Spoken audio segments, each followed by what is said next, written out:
ਨਹੀਂ, ਆਮ ਲੋਕ ਦੋਵੇਂ ਪਾਸੇ ਹੀ ਮਸੂਮ ਹੁੰਦੇ, ਚਾਹੇ ਉਹ ਫਲਸਤੀਨ ਵਾਲੇ ਪਾਸੇ ਆ ਤੇ ਚਾਹੇ ਇਜ਼ਰਾਈਲ ਵਾਲੇ ਪਾਸੇ ਆ ਨਾ। ਜਿਹੜੀਆਂ ਰਜਿਸਟਰਡ ਖਬਰਾਂ ਨੇ ਉਹ ਕਹਿ ਰਹੀਆਂ ਨੇ ਵੀ 30 ਤੋਂ ਉੱਤੇ 30-35 ਹਜ਼ਾਰ ਤੱਕ ਆ ਜਿਹੜਾ ਬੰਦਾ ਮਾਰਿਆ ਜਾ ਚੁੱਕਾ ਹੈ।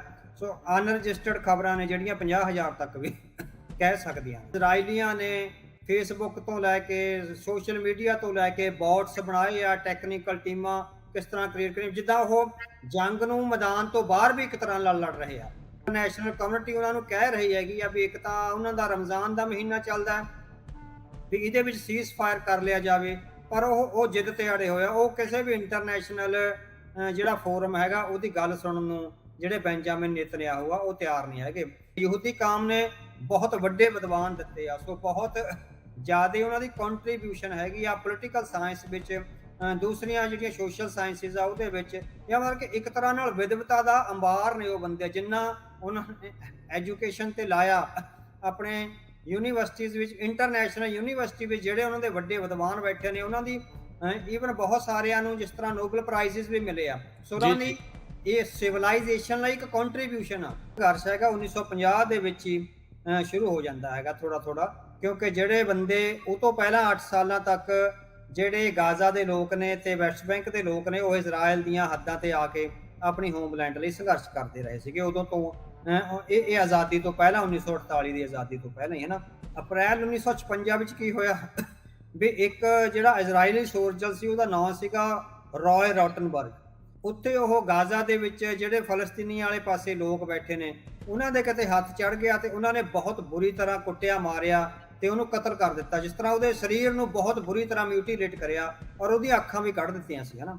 ਮੋਸ਼ੇ ਦਾਇਆਨ ਆ ਜਿਹੜੇ, ਉਹ ਕਿਉਂਕਿ IDF ਦੇ ਚੀਫ ਸੀ ਤੇ ਉਹ 21 ਸਾਲਾਂ ਦੇ ਜਿਹੜਾ ਫੌਜੀ ਨੌਜਵਾਨ ਸੀ, ਇੱਕਦਮ ਉਹ ਜਾਂਦੇ ਆ ਉੱਥੇ ਇਜ਼ਰਾਈਲ ਗਾਜ਼ਾ ਬਾਰਡਰ ਤੇ ਉਹਦੀ ਬਾਡੀ ਆ ਜਿਹੜੀ ਉਹ ਲੈ ਕੇ ਆਉਂਦੇ ਆ। ਸੋ ਉਸ ਮੌਤ ਨਾਲ ਇੱਕ ਤਰ੍ਹਾਂ ਨਾਲ ਇਜ਼ਰਾਈਲੀ ਕੌਮ ਵਿੱਚ ਬਹੁਤ ਵੱਡਾ ਗੁੱਸਾ ਭਰਿਆ ਸੀ, ਹਨਾ।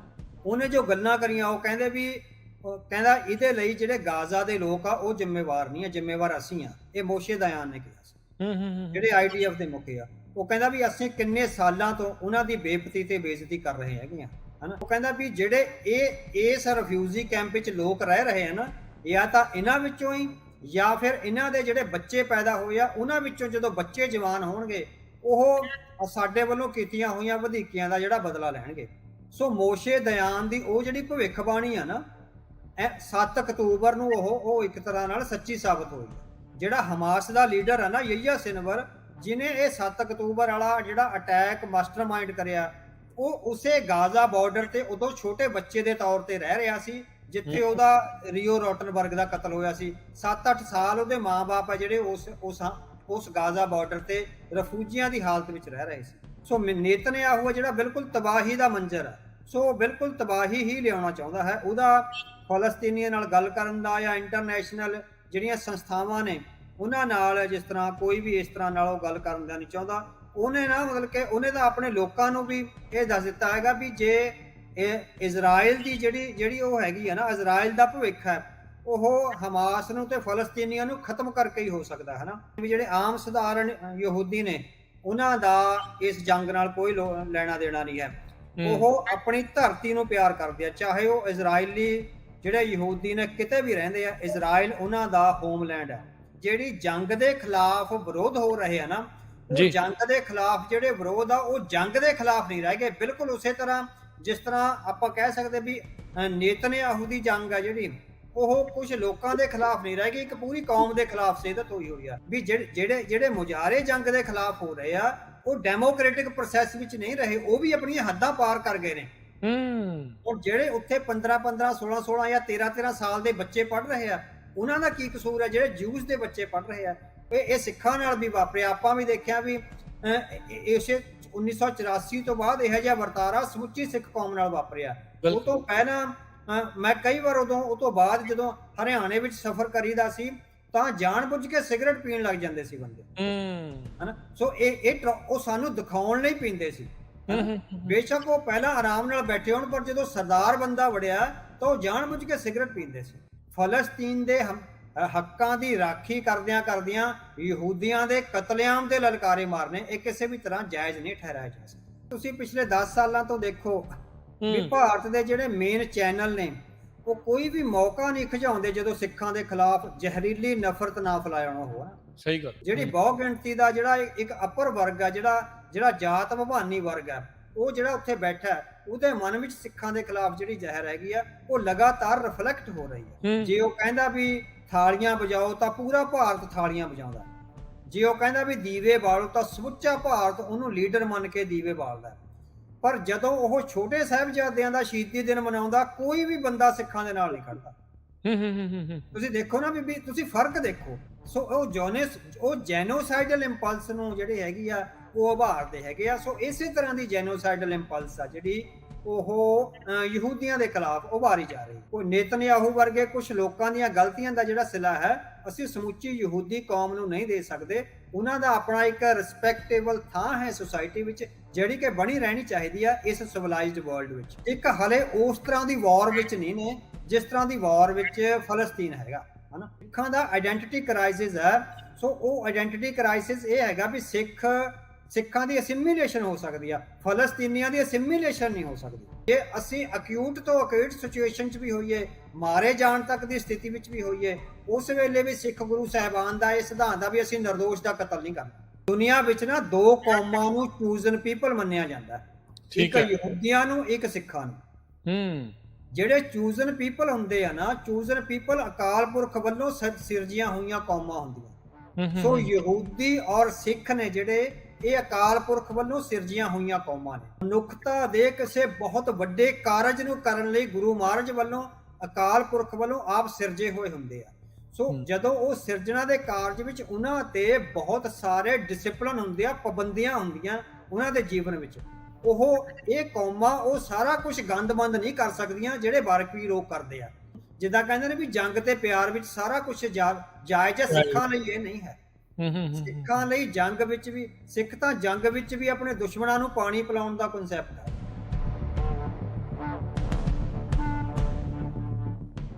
ਪੰਜਾਬੀ ਰੇਡੀਓ USA ਸੁਣ ਰਹੇ, ਦੇਖ ਰਹੇ ਸਾਰੇ ਹੀ ਸਰੋਤਿਆਂ ਤੇ ਦਰਸ਼ਕਾਂ ਨੂੰ ਜੀ ਆਇਆਂ ਨੂੰ, ਸਭ ਨੂੰ ਪਿਆਰ ਭਰੀ ਸਤਿ ਸ੍ਰੀ ਅਕਾਲ। ਸਰੋਤਿਓ, ਅੱਜ ਦਾ ਇਹ ਵਿਸ਼ੇਸ਼ ਪ੍ਰੋਗਰਾਮ ਲੈ ਕੇ ਹਾਜ਼ਰ ਹੋ ਚੁੱਕੇ ਹਾਂ, ਜਿਸ ਦੇ ਵਿੱਚ ਦੇਸ਼ ਵਿਦੇਸ਼ ਦੀ ਆਪਾਂ ਗੱਲਬਾਤ ਕਰਦੇ ਹਾਂ, ਜੀਓ ਪੋਲਿਟਿਕਸ ਦੀ ਗੱਲਬਾਤ ਕਰਦੇ ਹਾਂ, ਸੰਸਾਰਕ ਜਿਹੜੀਆਂ ਵਾਪਰ ਰਹੀਆਂ ਘਟਨਾਵਾਂ ਦੇ ਉੱਤੇ ਇੱਕ ਵੱਖਰੇ ਦ੍ਰਿਸ਼ਟੀਕੋਣ ਦੇ ਨਾਲ ਗੱਲਬਾਤ ਕਰਨ ਦੀ, ਉਹਦੀ ਡੂੰਘਾਈ ਵਿੱਚ ਜਾਣ ਦੀ ਕੋਸ਼ਿਸ਼ ਕਰਦੇ ਹਾਂ। ਆਪਣੇ ਨਾਲ ਜਰਨਲਿਸਟ ਅਵਤਾਰ ਸਿੰਘ ਜੀ ਜੁੜਦੇ ਨੇ, ਅੱਜ ਆਪਣੇ ਨਾਲ ਉਹ ਜੁੜ ਚੁੱਕੇ ਆ। ਸਭ ਤੋਂ ਪਹਿਲਾਂ ਉਹਨਾਂ ਨੂੰ ਜੀ ਆਇਆਂ ਨੂੰ ਆਖਦੇ ਹਾਂ। ਅਵਤਾਰ ਸਿੰਘ ਜੀ, ਜੀ ਆਇਆਂ ਨੂੰ, ਸਵਾਗਤ ਹੈ। ਵਾਹਿਗੁਰੂ ਜੀ ਕਾ ਖਾਲਸਾ, ਵਾਹਿਗੁਰੂ ਜੀ ਕੀ ਫਤਿਹ। ਵਾਹਿਗੁਰੂ ਜੀ ਕਾ ਖਾਲਸਾ, ਵਾਹਿਗੁਰੂ ਜੀ ਕੀ ਫਤਿਹ ਜੀ। 7 ਅਕਤੂਬਰ ਨੂੰ ਦੁਨੀਆ ਦੇ ਵਿੱਚ ਇੱਕ ਅਜਿਹੀ ਘਟਨਾ ਵਾਪਰਦੀ ਆ ਜਿਸ ਤੋਂ ਬਾਅਦ ਦੇ ਵਿੱਚ ਕਈ ਕੁਛ ਜਿਹੜਾ ਉੱਥੇ ਬਦਲਦਾ ਆ। ਹਮਾਸ ਦੇ ਦੁਆਰਾ ਇਜ਼ਰਾਈਲ ਦੇ ਉੱਤੇ ਹਮਲਾ ਕੀਤਾ ਜਾਂਦਾ ਹੈ। ਉਸ ਤੋਂ ਬਾਅਦ ਦੇ ਵਿੱਚ ਇਜ਼ਰਾਈਲ ਨੇ ਜਵਾਬੀ ਜਿਹੜੀ ਆ ਕਾਰਵਾਈ ਆ ਉਹ ਵੀ ਸ਼ੁਰੂ ਕੀਤੀ। ਉਹਦੇ ਇਕਵਲੈਂਟ ਆ ਕਿ ਨਹੀਂ, ਇਸ ਦੀ ਚਰਚਾ ਆਪਾਂ ਬੜੇ ਚਿਰ ਤੋਂ ਸੁਣਦੇ ਜਿਹੜੇ ਉਹ ਆ ਰਹੇ ਆ। ਇਸ ਮੌਕੇ ਇਸਲਾਮ ਧਰਮ ਦੇ ਮੁਤਾਬਕ ਉਹਨਾਂ ਦਾ ਇੱਕ ਇੰਪੋਰਟੈਂਟ ਮਹੱਤਵਪੂਰਨ ਜਿਹੜਾ ਉਹ ਮਹੀਨਾ ਚੱਲ ਰਿਹਾ, ਜਿਸ ਦੇ ਵਿੱਚ ਉਹ ਰੋਜ਼ੇ ਰੱਖਦੇ ਆ, ਰਮਜ਼ਾਨ ਆ, ਇਫਤਾਰੀ, ਬਹੁਤ ਕੁਝ ਜਿਹੜਾ ਉਹ ਹੁੰਦਾ ਆ। ਦੁਨੀਆ ਭਰ ਦੇ ਵਿੱਚ ਇਹ ਚਰਚਾ ਚੱਲੀ, ਇਹ ਗੱਲ ਚੱਲੀ ਵੀ ਐਟਲੀਸਟ ਇਸ ਮਹੀਨੇ ਦੇ ਵਿੱਚ ਜਿਹੜੀ ਹਿੰਸਾ ਆ ਉਹ ਘਟਾਈ ਜਾਵੇ। ਅਮਰੀਕਾ ਤੱਕ ਨੇ ਵੀ ਇਜ਼ਰਾਈਲ ਨੂੰ ਇਹ ਆਖਿਆ। ਪਰ ਆਪਾਂ ਦੇਖ ਰਹੇ ਹਾਂ ਵੀ ਫਿਰ ਵੀ ਇੰਨੀਆਂ ਚੀਜ਼ਾਂ, ਅੰਤਰਰਾਸ਼ਟਰੀ ਦਬਾਅ ਹੋਣ ਦੇ ਬਾਵਜੂਦ ਵੀ ਇਜ਼ਰਾਈਲ ਉਹ ਕਹਿ ਸਕਦੇ ਹਾਂ ਵੀ ਵਾਇਲੈਂਸ ਤੋਂ, ਉਸ ਹਿੰਸਾ ਤੋਂ ਅਜੇ ਪਰੇ ਨਹੀਂ ਹਟ ਰਿਹਾ। ਹੁਣ ਇਜ਼ਰਾਈਲ ਤੇ ਫੈਲਸਤੀਨ, ਗਾਜ਼ਾ ਦੇ ਵਿੱਚ ਜੋ ਕੁਝ ਚੱਲ ਰਿਹਾ ਆ, ਉਸ ਦੇ ਉੱਤੇ ਆਪਾਂ ਹੋਰ ਘੋਖ ਕਰਨ ਦੀ ਗੱਲਬਾਤ ਕਰਾਂਗੇ। ਗੱਲਬਾਤ ਕਰਦੇ ਹਾਂ ਅਵਤਾਰ ਸਿੰਘ ਜੀ ਦੇ ਨਾਲ। ਸੋ ਅਵਤਾਰ ਸਿੰਘ ਜੀ, ਜੇ ਇਸ ਗੱਲ ਦੀ ਸ਼ੁਰੂਆਤ ਕਰੀਏ ਵੀ ਇਜ਼ਰਾਈਲ ਦੀ ਫੈਲਸਤੀਨੀਆਂ ਦੇ ਖਿਲਾਫ ਇਹ ਜਿਹੜੀ ਜੰਗ ਆ, ਇੱਕ ਬੜੇ ਦੁਖਦਾਈ ਮੋੜ ਲੈਂਦੀ ਜਿਹੜੀ ਪ੍ਰਤੀਤ ਹੋ ਰਹੀ ਆ। ਇਸ ਤਰ੍ਹਾਂ ਇਹ ਲੱਗ ਰਿਹਾ ਵੀ ਇਜ਼ਰਾਈਲੀ ਸਰਕਾਰ ਹੁਣ ਆਪਣੀ ਮਨਮਾਨੀ ਦੇ ਉੱਤੇ ਆਈ ਹੋਈ।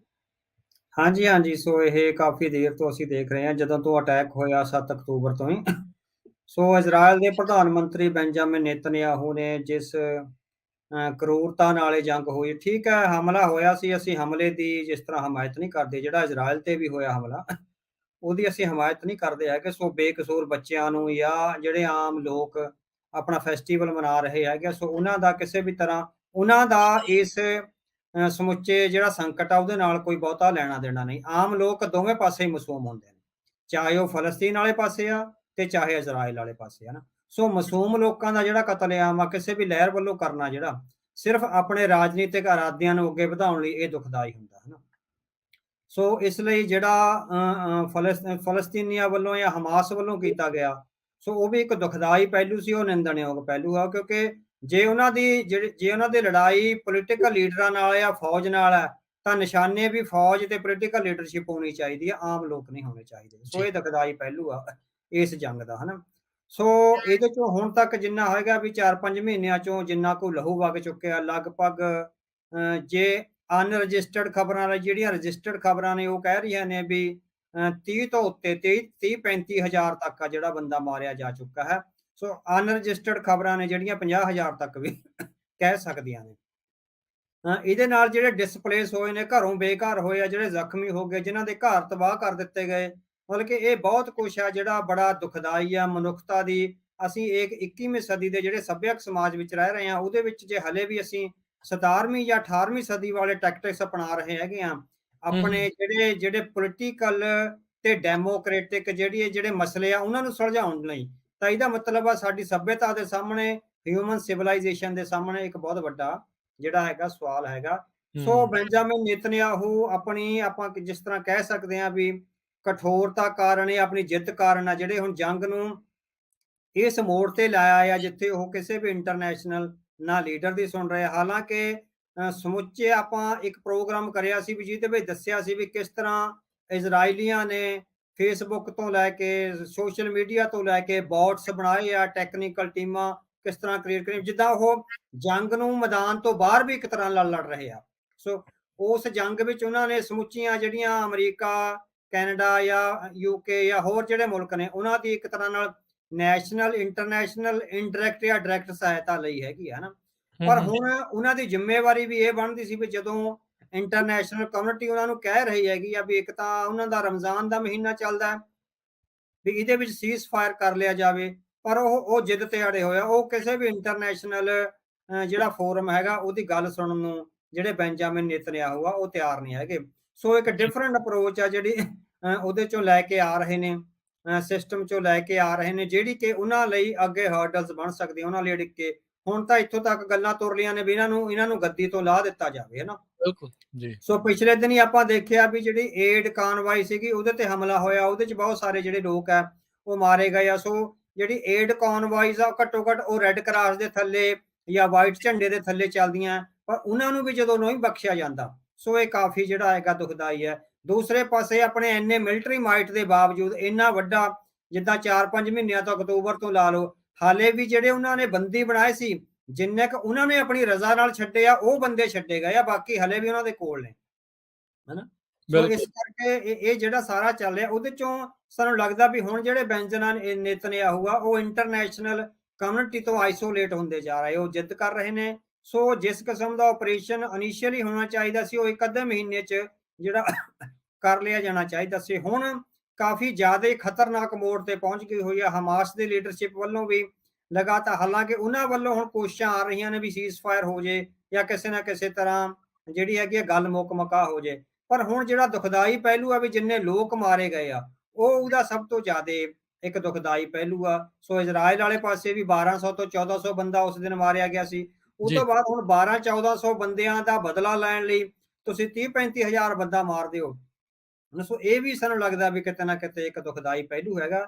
ਸੋ ਜਿਹੜਾ ਇੱਕ ਵੈਸੇ ਤਾਂ ਇਹ ਬਹੁਤ ਲੰਬਾ ਸੰਕਟ ਹੈਗਾ, ਬਹੁਤ ਆਪਾਂ ਕਹਿ ਸਕਦੇ ਆ ਵੀ ਸੈਂਕੜੇ ਸਾਲ ਪੁਰਾਣਾ, ਪਰ ਜਦੋਂ ਤੋਂ 1948 ਤੋਂ ਇਜ਼ਰਾਈਲ ਦੀ ਹੋਂਦ ਆਈ ਹੈਗੀ ਆ, ਉਹ ਤੋਂ ਬਾਅਦ ਇਹ ਸੰਕਟ ਆ ਜਿਸ ਤਰ੍ਹਾਂ ਅਨਫੋਲਡ ਹੋਇਆ, ਜਿਸ ਤਰ੍ਹਾਂ ਉਹਨਾਂ ਦੇ ਘਰਾਂ ਨੂੰ, ਉਹਨਾਂ ਦੀਆਂ ਜ਼ਮੀਨਾਂ ਨੂੰ ਦੱਬਿਆ ਗਿਆ, ਜਿਹੜੀਆਂ ਸੈਟਲਰਸ ਕਾਲੋਨੀਜ਼ ਬਣਾਈਆਂ ਗਈਆਂ। ਸੋ ਕਿਤੇ ਨਾ ਕਿਤੇ ਇੱਕ ਟਰਾਉਮੈਟਿਕ ਸਿਚੁਏਸ਼ਨ ਵਿੱਚ ਆ ਜਿਹੜੇ ਉਹ ਰਹੇ ਹੈਗੇ ਆ, ਜਿਹਦਾ ਕਿ ਉਹਨਾਂ ਨੂੰ ਕੰਪਨਸੇਟ ਕਰਨਾ ਬਣਦਾ ਸੀ ਕਿਤੇ ਨਾ ਕਿਤੇ। ਸੋ ਇੰਟਰਨੈਸ਼ਨਲ ਕਮਿਊਨਿਟੀ ਨੇ ਬਹੁਤ ਲੰਮੇ ਸਮੇਂ ਤੱਕ ਜਿਹੜੀਆਂ ਇਜ਼ਰਾਈਲ ਦੀਆਂ ਅਣਮਨੁੱਖੀ ਨੇ, ਹਨਾ, ਸੋ ਅਣਮਨੁੱਖੀ ਕਾਰਵਾਈਆਂ ਦੀ ਜਿਹੜੀ ਆ ਉਹ ਹਮਾਇਤ ਕਰੀ ਹੈ।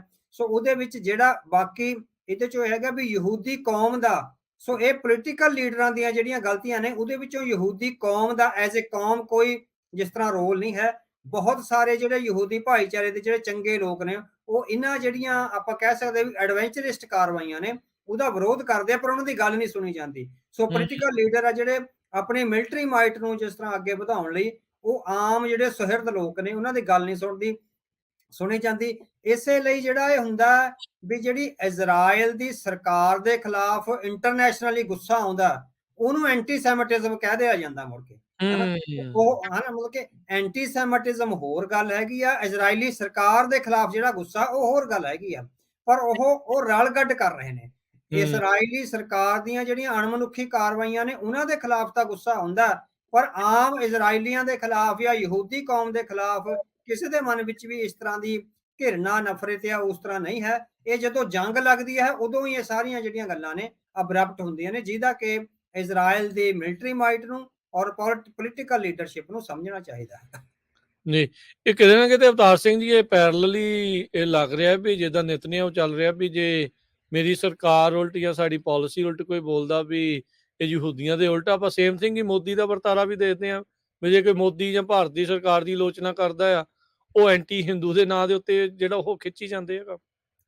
ਹਾਂਜੀ, ਹਾਂਜੀ। ਸੋ ਇਹ ਵੀ ਬਿਲਕੁਲ ਉਸੇ ਤਰ੍ਹਾਂ ਦਾ ਇੱਕ ਟ੍ਰੈਂਡ ਆ ਜਿਹੜਾ ਆਪਾਂ ਗੱਲ ਕਰਕੇ ਆਏ ਹੈਗੇ ਵੀ ਇਜ਼ਰਾਈਲ ਦੀਆਂ ਨੀਤੀਆਂ ਦੇ ਖਿਲਾਫ ਬੋਲਣਾ, ਉਹ ਯਹੂਦੀ ਕੌਮ ਦੇ ਖਿਲਾਫ ਬੋਲਣਾ ਨਹੀਂ ਹੈ। ਯਹੂਦੀ ਕੌਮ ਨੇ ਬਹੁਤ ਵੱਡੇ ਵਿਦਵਾਨ ਦਿੱਤੇ ਆ, ਸੋ ਬਹੁਤ ਜ਼ਿਆਦਾ ਉਹਨਾਂ ਦੀ ਕੰਟਰੀਬਿਊਸ਼ਨ ਹੈਗੀ ਆ ਪੋਲੀਟੀਕਲ ਸਾਇੰਸ ਵਿੱਚ, ਦੂਸਰੀਆਂ ਜਿਹੜੀਆਂ ਸੋਸ਼ਲ ਸਾਇੰਸਿਸ ਆ ਉਹਦੇ ਵਿੱਚ, ਜਾਂ ਮਤਲਬ ਕਿ ਇੱਕ ਤਰ੍ਹਾਂ ਨਾਲ ਵਿਦਵਤਾ ਦਾ ਅੰਬਾਰ ਨੇ ਉਹ ਬੰਦੇ, ਜਿੰਨਾ ਉਹਨਾਂ ਨੇ ਐਜੂਕੇਸ਼ਨ ਤੇ ਲਾਇਆ ਆਪਣੇ ਯੂਨੀਵਰਸਿਟੀਜ਼ ਵਿੱਚ, ਇੰਟਰਨੈਸ਼ਨਲ ਯੂਨੀਵਰਸਿਟੀ ਵਿੱਚ ਜਿਹੜੇ ਉਹਨਾਂ ਦੇ ਵੱਡੇ ਵਿਦਵਾਨ ਬੈਠੇ ਨੇ, ਉਹਨਾਂ ਦੀ ਈਵਨ ਬਹੁਤ ਸਾਰਿਆਂ ਨੂੰ ਜਿਸ ਤਰ੍ਹਾਂ ਨੋਬਲ ਪ੍ਰਾਈਜ਼ਸ ਵੀ ਮਿਲੇ ਆ। ਸੋ ਉਹਨਾਂ ਦੀ ਇਹ ਸਿਵਲਾਈਜੇਸ਼ਨ ਲਈ ਇੱਕ ਕੰਟਰੀਬਿਊਸ਼ਨ ਆ। ਸੋ ਜਿਹੜਾ ਗੁੱਸਾ ਵੀ ਕ੍ਰੀਏਟ ਹੁੰਦਾ, ਉਹ ਇਹਨਾਂ ਸਿਵਲਾਈਜ਼ਡ ਲੋਕਾਂ ਦੇ ਖਿਲਾਫ ਨਹੀਂ, ਉਹ ਕੁਝ ਬਹੁਤ ਥੋੜਾ ਜਿਹਾ ਇੱਕ ਜਿਹੜਾ ਗਰੁੱਪ ਹੈਗਾ ਜਿਹੜਾ ਸਾਰੇ ਕੁਝ ਨੂੰ ਆਪਣੇ ਨਾਲ ਜਿਹੜਾ ਸਮੇਟਣਾ ਚਾਹੁੰਦਾ ਹੈ, ਉਹ ਪਾਬੰਦੀਆਂ ਲਾਉਂਦਾ ਹੈ ਜਾਂ ਉਹਦੀ ਗਲਤ ਵਿਆਖਿਆ ਹੁੰਦੀ ਆ, ਜਿਹੜਾ ਉਹਨਾਂ ਦੇ ਖਿਲਾਫ ਬੋਲਦਾ ਉਹਨੂੰ ਸਾਰੀ ਕੌਮ ਦੇ ਖਿਲਾਫ ਬੋਲਣ ਦਾ ਜਿਹੜਾ ਭੁਲੇਖਾ ਪਾਇਆ ਜਾਂਦਾ। ਅਸੀਂ ਸਮਝਦੇ ਹਾਂ ਵੀ ਉਹ ਗਲਤ ਹੈਗਾ। ਬਿਲਕੁਲ ਤੁਹਾਡੀ ਗੱਲ ਠੀਕ ਹੈ ਵੀ ਜਿਸ ਤਰ੍ਹਾਂ ਨਰਿੰਦਰ ਮੋਦੀ ਦੇ ਖਿਲਾਫ ਬੋਲਣਾ, ਇਹ ਨਹੀਂ ਹੈਗਾ ਵੀ ਕੋਈ ਦੇਸ਼ ਧਰੋਹੀ ਆ, ਉਹ ਕੋਈ ਦੇਸ਼ ਦੇ ਖਿਲਾਫ ਬੋਲ ਰਹੇ ਹੈਗੇ ਆ। ਦੇਸ਼ ਵੱਖਰੀ ਗੱਲ ਹੈਗੀ ਆ, ਨਰਿੰਦਰ ਮੋਦੀ ਦੀਆਂ ਪੋਲੀਟੀਕਲ ਕਾਰਵਾਈਆਂ ਜਾਂ ਉਹਦੀ ਪੋਲੀਟੀਕਲ ਐਡਵੈਂਚਰਿਜ਼ਮ ਵੱਖਰੀ ਗੱਲ ਆ। ਸਰਕਾਰਾਂ ਦੀ ਆਲੋਚਨਾ ਕਰਨ ਦਾ ਮਤਲਬ ਦੇਸ਼ ਦੀ ਆਲੋਚਨਾ ਕਰਨਾ ਨਹੀਂ ਹੁੰਦਾ, ਹਨਾ। ਉਹਦੇ ਚੋਂ ਜਿਹੜਾ ਵੀ ਸਰਕਾਰਾਂ ਦੀ ਆਲੋਚਨਾ ਕਰਦਾ, ਇੰਡੀਆ 'ਚ ਵੀ ਇਹ ਹੁੰਦਾ ਵੀ ਉਹਨਾਂ ਦੇ ਅਕਾਊਂਟ ਬੰਦ ਕਰ ਦਿੱਤੇ ਜਾਂਦੇ ਆ। ਸੋ YouTube ਚੈਨਲ, Facebook ਚੈਨਲ, ਉਹ ਸਾਰੇ ਬੰਦ ਕਰ ਦਿੱਤੇ ਜਾਂਦੇ ਆ। ਈਵਨ ਉਹਨਾਂ ਨੂੰ ਦੇਸ਼ ਧਰੋਹੀ ਤੱਕ ਜਿਹੜਾ ਉਹ ਕਹਿ ਦਿੱਤਾ ਜਾਂਦਾ। ਉਹ ਬਿਲਕੁਲ ਹੀ ਉਸੇ ਤਰ੍ਹਾਂ ਜਿਸ ਤਰ੍ਹਾਂ ਐਂਟੀ ਸੈਮਿਟਿਜ਼ਮ ਵਾਲੀ ਵੇਵ ਚੱਲਦੀ ਹੈਗੀ ਆ। ਜੀ, ਜੀ, ਬਿਲਕੁਲ। ਚੱਕ ਸ਼ੂਮਰ ਹੋਣਾ ਨੇ ਵੀ ਆਖ ਦਿੱਤਾ ਆ ਵੀ ਭਾਈ ਇਜ਼ਰਾਈਲ ਦੇ ਵਿੱਚ ਚੋਣਾਂ ਕਰਾ ਕੇ ਤਾਂ ਇਹਨਾਂ ਨੂੰ ਬਦਲਣਾ ਜਿਹੜਾ ਉਹ ਚਾਹੀਦਾ ਆ, ਵੀ ਉੱਥੇ ਇਲੈਕਸ਼ਨਾਂ ਕਰਾ ਕੇ ਵੀ ਨਿਤਨਿਆਹੂ ਦਾ ਜਿਹੜਾ ਇਸ ਟਾਈਮ ਐਂਡ ਆ। ਕਿਉਂਕਿ ਆਪਾਂ ਦੇਖਿਆ ਵੀ ਉੱਥੇ ਪਿਛਲੇ ਕਈ ਸਾਲਾਂ ਦੇ ਵਿੱਚ ਬਹੁਤ ਸਾਰੀਆਂ ਚੋਣਾਂ ਹੋ ਚੁੱਕੀਆਂ ਆ, ਪਰ ਕੋਈ ਕਿਸੇ ਨੂੰ ਵੀ ਕੋਈ ਬਹੁਮਤ ਜਿਹੜੀ ਉਹ ਨਹੀਂ ਮਿਲ ਰਹੀ ਹੈਗੀ। ਤੇ ਇਸੇ ਦੇ ਵਿੱਚ ਆਪਾਂ ਅੱਗੇ ਵੱਧਦੇ ਜਾਈਏ ਅਵਤਾਰ ਸਿੰਘ ਜੀ, ਇਜ਼ਰਾਈਲ ਦੇ ਜਿਹੜੇ ਇਤਿਹਾਸਿਕ ਵਰਤਾਰਿਆਂ ਦੇ ਵਿੱਚੋਂ ਇਹ ਦੋਵੇਂ ਮੁਲਕਾਂ ਦੇ ਸੰਘਰਸ਼ ਨੂੰ ਕਿਵੇਂ ਦੇਖਿਆ ਜਾ ਸਕਦਾ? ਹਾਂਜੀ, ਹਾਂਜੀ। ਸੋ ਕਾਫੀ ਅਹਿਮ ਸਵਾਲ ਹੈ ਤੁਹਾਡਾ। ਆਪਾਂ ਬੇਸਿਕਲੀ ਟੱਚ ਕਰਕੇ ਆਏ ਆ ਵੀ 1948 ਤੋਂ ਬਾਅਦ ਜਿਹੜੀਆਂ ਸੈਟਲਮੈਂਟਸ ਦੇ ਵਿੱਚ ਜਦੋਂ ਉਹਨਾਂ ਨੂੰ ਆਜ਼ਾਦੀ ਮਿਲੀ ਤੇ ਵੱਖ-ਵੱਖ ਮੁਲਕਾਂ ਤੋਂ ਜਿਹੜੀ ਇਜ਼ਰਾਈਲੀ ਕੌਮ ਆ, ਯਹੂਦੀ ਨੇ, ਉਹ ਇਸ ਇਜ਼ਰਾਈਲ ਜਿਹੜਾ ਉਹਨਾਂ ਦੀ ਇੱਕ ਹੋਮਲੈਂਡ ਆ, ਜਿਹੜੀ ਇੱਕ ਪਵਿੱਤਰ ਹੋਮਲੈਂਡ ਆ, ਉਸ ਧਰਤੀ ਤੇ ਆਉਂਦੇ ਆ। ਪਰ ਉਸ ਤੋਂ ਬਾਅਦ ਕੁਝ ਜਿਹੜੇ ਪੋਲੀਟੀਕਲ ਲੀਡਰਸ਼ਿਪ ਆ, ਉਹ ਇਨਸਿਕਿਉਰ ਸਥਿਤੀ ਵਿੱਚ ਆ ਕੇ ਇਸ ਕਿਸਮ ਦੇ ਐਡਵੈਂਚਰਿਜ਼ਮ 'ਚ ਜਿਹੜੇ ਪੈਂਦੇ ਹੈਗੇ ਆ।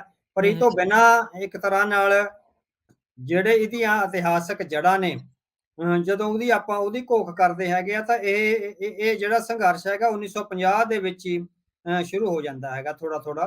ਕਿਉਂਕਿ ਜਿਹੜੇ ਬੰਦੇ ਉਹ ਤੋਂ ਪਹਿਲਾਂ 8 ਸਾਲਾਂ ਤੱਕ ਜਿਹੜੇ ਗਾਜ਼ਾ ਦੇ ਲੋਕ ਨੇ ਤੇ ਵੈਸਟ ਬੈਂਕ ਦੇ ਲੋਕ ਨੇ, ਉਹ ਇਜ਼ਰਾਈਲ ਦੀਆਂ ਹੱਦਾਂ ਤੇ ਆ ਕੇ ਆਪਣੀ ਹੋਮਲੈਂਡ ਲਈ ਸੰਘਰਸ਼ ਕਰਦੇ ਰਹੇ ਸੀਗੇ। ਉਦੋਂ ਤੋਂ ਇਹ ਆਜ਼ਾਦੀ ਤੋਂ ਪਹਿਲਾਂ 1948 ਦੀ ਆਜ਼ਾਦੀ ਤੋਂ ਪਹਿਲਾਂ ਹੀ, ਹੈ ਨਾ। ਇਸ ਸੰਦਰਭ ਵਿੱਚ ਇਹ ਨਹੀਂ ਹੈਗਾ ਵੀ ਇਜ਼ਰਾਈਲ ਦੀ ਸਮੁੱਚੀ ਲੀਡਰਸ਼ਿਪ ਜਾਂ ਸਮੁੱਚੀ ਫੌਜੀ ਮਿਲਟਰੀ ਜਿਹੜੀ ਐਸਟੈਬਲਿਸ਼ਮੈਂਟ ਆ, ਉਹ ਬਿਲਕੁਲ ਉਸੇ ਤਰ੍ਹਾਂ ਸੋਚਦੀ ਹੈ ਜਿਸ ਤਰ੍ਹਾਂ ਮਿਸਟਰ ਨੇਤਨਯਾਹੂ ਸੋਚਦੇ ਆ। ਸੋ ਅਸੀਂ ਗੱਲ ਦੱਸਦੇ ਹੈਗੇ ਵੀ ਇਹ ਅਪ੍ਰੈਲ 1956 ਦੀ ਇੱਕ ਘਟਨਾ ਹੈਗੀ ਆ। ਅਪ੍ਰੈਲ 1956 ਵਿੱਚ ਕੀ ਹੋਇਆ ਵੀ ਇੱਕ ਜਿਹੜਾ ਇਜ਼ਰਾਈਲੀ ਸੋਲਜਰ ਸੀ, ਉਹਦਾ ਨਾਮ ਸੀਗਾ ਰॉय ਰੌਟਨਬਰਗ। ਸੋ ਰॉय ਰੌਟਨਬਰਗ ਉਹ ਇਜ਼ਰਾਈਲ ਤੇ ਫਲਸਤੀਨ ਗਾਜ਼ਾ ਵਾਲੇ ਬਾਰਡਰ ਤੇ ਜਿਸ ਤਰ੍ਹਾਂ ਉਹ ਪੈਟਰੋਲਿੰਗ ਕਰ ਰਹੇ ਸੀਗੇ, ਉੱਥੇ ਉਹ ਗਾਜ਼ਾ ਦੇ ਵਿੱਚ ਜਿਹੜੇ ਫਲਸਤੀਨੀ ਵਾਲੇ ਪਾਸੇ ਲੋਕ ਬੈਠੇ ਨੇ, ਉਹਨਾਂ ਦੇ ਕਿਤੇ ਹੱਥ ਚੜ ਗਿਆ ਤੇ ਉਹਨਾਂ ਨੇ ਬਹੁਤ ਬੁਰੀ ਤਰ੍ਹਾਂ ਕੁੱਟਿਆ, ਮਾਰਿਆ ਤੇ ਉਹਨੂੰ ਕਤਲ ਕਰ ਦਿੱਤਾ। ਜਿਸ ਤਰ੍ਹਾਂ ਉਹਦੇ ਸਰੀਰ ਨੂੰ ਬਹੁਤ ਬੁਰੀ ਤਰ੍ਹਾਂ ਮਿਊਟੀਲੇਟ ਕਰਿਆ ਔਰ ਉਹਦੀਆਂ ਅੱਖਾਂ ਵੀ ਕੱਢ ਦਿੱਤੀਆਂ ਸੀ, ਹਨਾ। ਸੋ ਉਹ ਘਟਨਾ ਇਸੇ ਤਰ੍ਹਾਂ ਦੀ ਸੀ ਜਿਸ ਤਰ੍ਹਾਂ ਆ 7 ਅਕਤੂਬਰ ਦਾ ਹਮਲਾ ਹੋਇਆ ਇਸ ਤਰ੍ਹਾਂ ਨਾਲ, ਹਨਾ। ਹੂੰ, ਹੂੰ, ਹੂੰ, ਹੂੰ।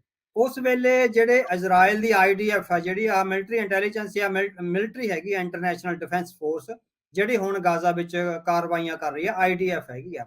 ਸੋ ਆਈਡੀਐਫ ਦੇ ਉਦੋਂ ਮੁਖੀ ਸੀਗੇ ਮਿਸਟਰ ਮੋਸ਼ੇ ਦਾਇਆਨ।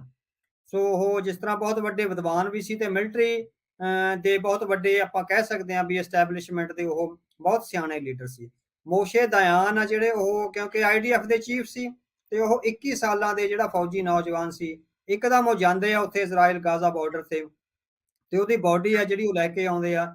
ਸੋ ਉਸ ਮੌਤ ਨਾਲ ਇੱਕ ਤਰ੍ਹਾਂ ਨਾਲ ਇਜ਼ਰਾਈਲੀ ਕੌਮ ਵਿੱਚ ਬਹੁਤ ਵੱਡਾ ਗੁੱਸਾ ਭਰਿਆ ਸੀ, ਹਨਾ।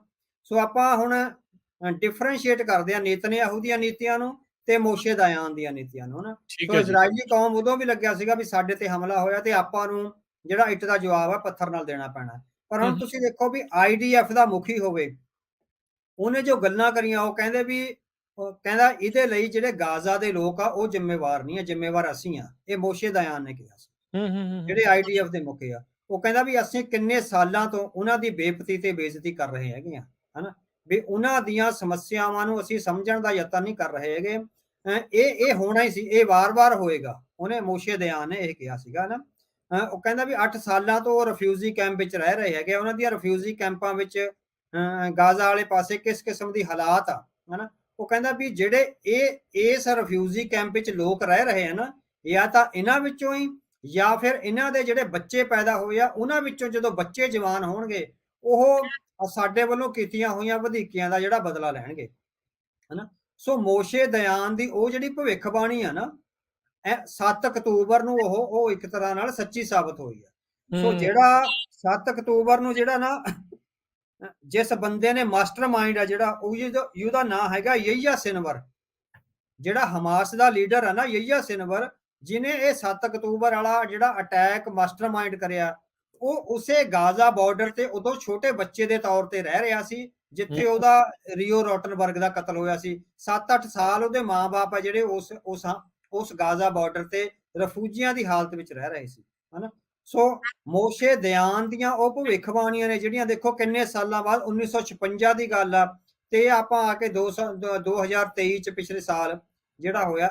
ਸੋ ਉਹਨੇ ਇੱਕ ਸਿਆਣੇ ਲੀਡਰ ਦੇ ਤੌਰ ਤੇ ਇਹ ਕਿਹਾ ਸੀ ਵੀ ਆਪਾਂ ਜੰਗ ਨੂੰ ਵਧਾਈਏ ਨਾ ਕਿਸੇ ਤਰ੍ਹਾਂ, ਜਿਹੜੀ ਹੈਗੀ ਆ ਫਲਸਤੀਨੀਆਂ ਨੂੰ ਵੀ ਇੱਕ ਰਿਸਪੈਕਟੇਬਲ ਥਾਂ ਦਈਏ ਤੇ ਇਜ਼ਰਾਈਲ ਵੀ ਰਿਸਪੈਕਟੇਬਲ ਹੀ ਆ।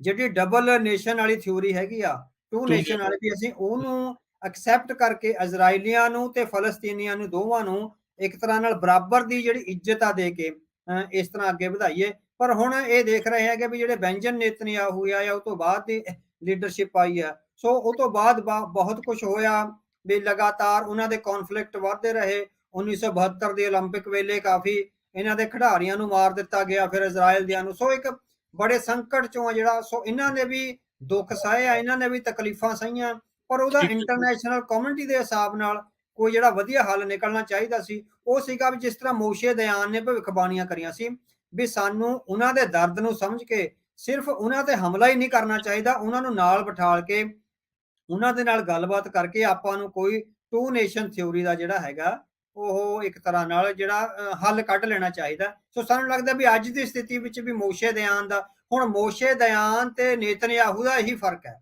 ਵੀ ਉਹਨੇ ਸਥਿਤੀ ਦੀ ਗੰਭੀਰਤਾ ਨੂੰ ਸਮਝਿਆ, ਉਹਨਾਂ ਲੋਕਾਂ ਦੀ ਜਿਹੜੀ ਮਾਨਸਿਕ ਟਰਾਉਮੈਟਿਕ ਹਾਲਤ ਆ ਉਹਨੂੰ ਵੀ ਸਮਝਿਆ, ਤੇ ਉਹ ਤੋਂ ਪੈਦਾ ਹੋਣ ਵਾਲੇ ਸਿੱਟਿਆਂ ਨੂੰ ਵੀ ਉਹਨੇ ਦੱਸ ਦਿੱਤਾ ਸੀ ਵੀ ਅਗਲੇ 20-25-30 ਸਾਲਾਂ ਨੂੰ ਇਹ ਜਿਹੜਾ ਸੰਕਟ ਹੈ ਇਸ ਤਰ੍ਹਾਂ ਵੱਧਦਾ ਜਾਊਗਾ। ਸੋ ਇਹ ਫਰਕ ਨੇ ਜਿਹੜੇ, ਇਹ ਕੌਨਫਲਿਕਟ ਦੇ ਜਿਹੜੇ ਦੁਖਾਂਤ ਨੇ, ਦੋਹਾਂ ਪਾਸਿਆਂ ਤੋਂ ਲੋਕ ਮਰੇ ਆ। ਸੋ ਇਸ ਦੁਖਾਂਤ ਦਾ ਖਮਿਆਜ਼ਾ ਆਮ ਲੋਕ ਭੁਗਤ ਰਹੇ ਆ। ਪੋਲੀਟੀਕਲ ਲੀਡਰਸ਼ਿਪ ਤੇ ਮਿਲਟਰੀ ਲੀਡਰਸ਼ਿਪ ਥੋੜੀ ਆਈਸੋਲੇਟ ਹੋ ਰਹੀ ਹੈ।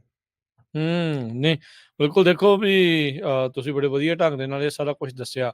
ਤੇ ਹੁਣ ਜੇ ਆਪਾਂ ਗੱਲ ਕਰੀਏ ਵੀ ਜਿਹੜਾ ਮੌਜੂਦੀ ਇਜ਼ਰਾਈਲੀ ਪ੍ਰਧਾਨ ਮੰਤਰੀ ਨੇਤਨਯਾਹੂ, ਇਹ ਇਸ ਸੰਕਟ ਦੀ ਕਿਸੇ ਸਦੀਵੀ ਹੱਲ ਦੀ ਇੱਛਾ ਰੱਖਦਾ ਹੈ ਜਾਂ ਸਿਰਫ ਸੱਤਾ ਦੇ ਲਈ ਇਹ ਸਾਰਾ ਕੁਝ ਕਰ ਰਿਹਾ ਆ? ਇਹਦੇ ਪਿੱਛੇ ਇਹ ਸੋਚ ਕੀ ਰਿਹਾ ਹੋਊਗਾ? ਹਾਂਜੀ। ਸੋ ਜਿਹੜਾ ਨੇਤਨਯਾਹੂ ਤੇ ਮੋਸ਼ੇ ਦਾਇਆਨ ਦਾ ਬਹੁਤ ਵੱਡਾ ਫਰਕ ਆ। ਦੋਵੇਂ ਆਪਾਂ ਕਹਿ ਸਕਦੇ ਆ ਵੀ ਅਦਰ ਐਕਸਟ੍ਰੀਮਸ ਤੇ ਖੜੇ ਹੈਗੇ ਆ। ਸੋ ਮੋਸ਼ੇ ਦਾਇਆਨ ਜੇ ਮਿਲਟਰੀ ਦਾ ਲੀਡਰ ਸੀ ਤਾਂ ਇੱਕ ਵਿਦਵਾਨ ਵੀ ਸੀ। ਸੋ ਉਹ ਸਥਿਤੀ ਦੀ ਗੰਭੀਰਤਾ ਨੂੰ ਇੱਕ ਪੋਲੀਟੀਕਲ ਲੀਡਰ ਦੇ ਤੌਰ ਤੇ ਜਾਂ ਇੱਕ ਸੋਸ਼ੀਓਲੋਜਿਸਟ ਦੇ ਤੌਰ ਤੇ ਦੇਖਦਾ ਸੀ। ਪਰ ਨੇਤਨਯਾਹੂ ਦਾ ਇਸ ਤਰ੍ਹਾਂ ਦਾ ਕੋਈ ਵੀ ਟ੍ਰੈਂਡ ਨਹੀਂ ਹੈ। ਸੋ ਨੇਤਨਯਾਹੂ ਜਿਹੜਾ ਬਿਲਕੁਲ ਤਬਾਹੀ ਦਾ ਮੰਜ਼ਰ ਆ, ਸੋ ਬਿਲਕੁਲ ਤਬਾਹੀ ਹੀ ਲਿਆਉਣਾ ਚਾਹੁੰਦਾ ਹੈ। ਉਹਦਾ ਫਲਸਤੀਨੀਆਂ ਨਾਲ ਗੱਲ ਕਰਨ ਦਾ ਜਾਂ ਇੰਟਰਨੈਸ਼ਨਲ ਜਿਹੜੀਆਂ ਸੰਸਥਾਵਾਂ ਨੇ ਉਹਨਾਂ ਨਾਲ ਜਿਸ ਤਰ੍ਹਾਂ ਕੋਈ ਵੀ ਇਸ ਤਰ੍ਹਾਂ ਨਾਲ ਉਹ ਗੱਲ ਕਰਨ ਦਾ ਨਹੀਂ ਚਾਹੁੰਦਾ। ਉਹਨੇ ਨਾ ਮਤਲਬ ਕਿ ਉਹਨੇ ਤਾਂ ਆਪਣੇ ਲੋਕਾਂ ਨੂੰ ਵੀ ਇਹ ਦੱਸ ਦਿੱਤਾ ਹੈਗਾ ਵੀ ਜੇ ਇਹ ਇਜ਼ਰਾਈਲ ਦੀ ਜਿਹੜੀ ਉਹ ਹੈਗੀ ਹੈ ਨਾ, ਇਜ਼ਰਾਈਲ ਦਾ ਭਵਿੱਖ ਹੈ, ਉਹ ਹਮਾਸ ਨੂੰ ਤੇ ਫਲਸਤੀਨੀਆਂ ਨੂੰ ਖਤਮ ਕਰਕੇ ਹੀ ਹੋ ਸਕਦਾ ਹੈ ਨਾ। ਉਹਦਾ ਨਾਰਾ ਹੈ to destroy Hamas but no future plan, ਹੈ ਨਾ, ਵੀ ਉਹ ਡਿਸਟਰੋਏ ਕਰ ਦੋ ਪਰ ਫਿਊਚਰ ਪਲਾਨ ਕੋਈ ਨਹੀਂ ਹੈ। ਹੁਣ ਜਦੋਂ ਠੀਕ ਹੈ ਗਾਜ਼ਾ ਵਿੱਚ ਹੋ ਰਿਹਾ ਹੈ, ਤੁਸੀਂ ਡਿਸਟਰੋਏ ਕਰਤਾ ਸਾਰਾ, ਉਦੋਂ ਬਾਅਦ ਕੀ ਹੋਊਗਾ? ਉਦੋਂ ਬਾਅਦ ਕੀ ਕਿਹੜੇ ਲੋਕ ਉੱਥੇ ਆਉਣਗੇ, ਕਿਹਦੀਆਂ ਸਰਕਾਰਾਂ ਬਣਨਗੀਆਂ ਜਾਂ ਕਿਸ ਕਿਸਮ ਦਾ ਜਿਹੜਾ ਐਡਮਿਨਿਸਟ੍ਰੇਸ਼ਨ ਆ ਹਨਾ ਉਹ ਆਊਗਾ। ਸੋ ਨੇਤਨਯਾਹੂ ਦੀ ਨੀਤੀ ਆ ਜਿਹੜੀ ਉਹ ਡਿਸਟਰਕਸ਼ਨ ਤੇ ਜ਼ਿਆਦਾ ਖੜੀ ਆ।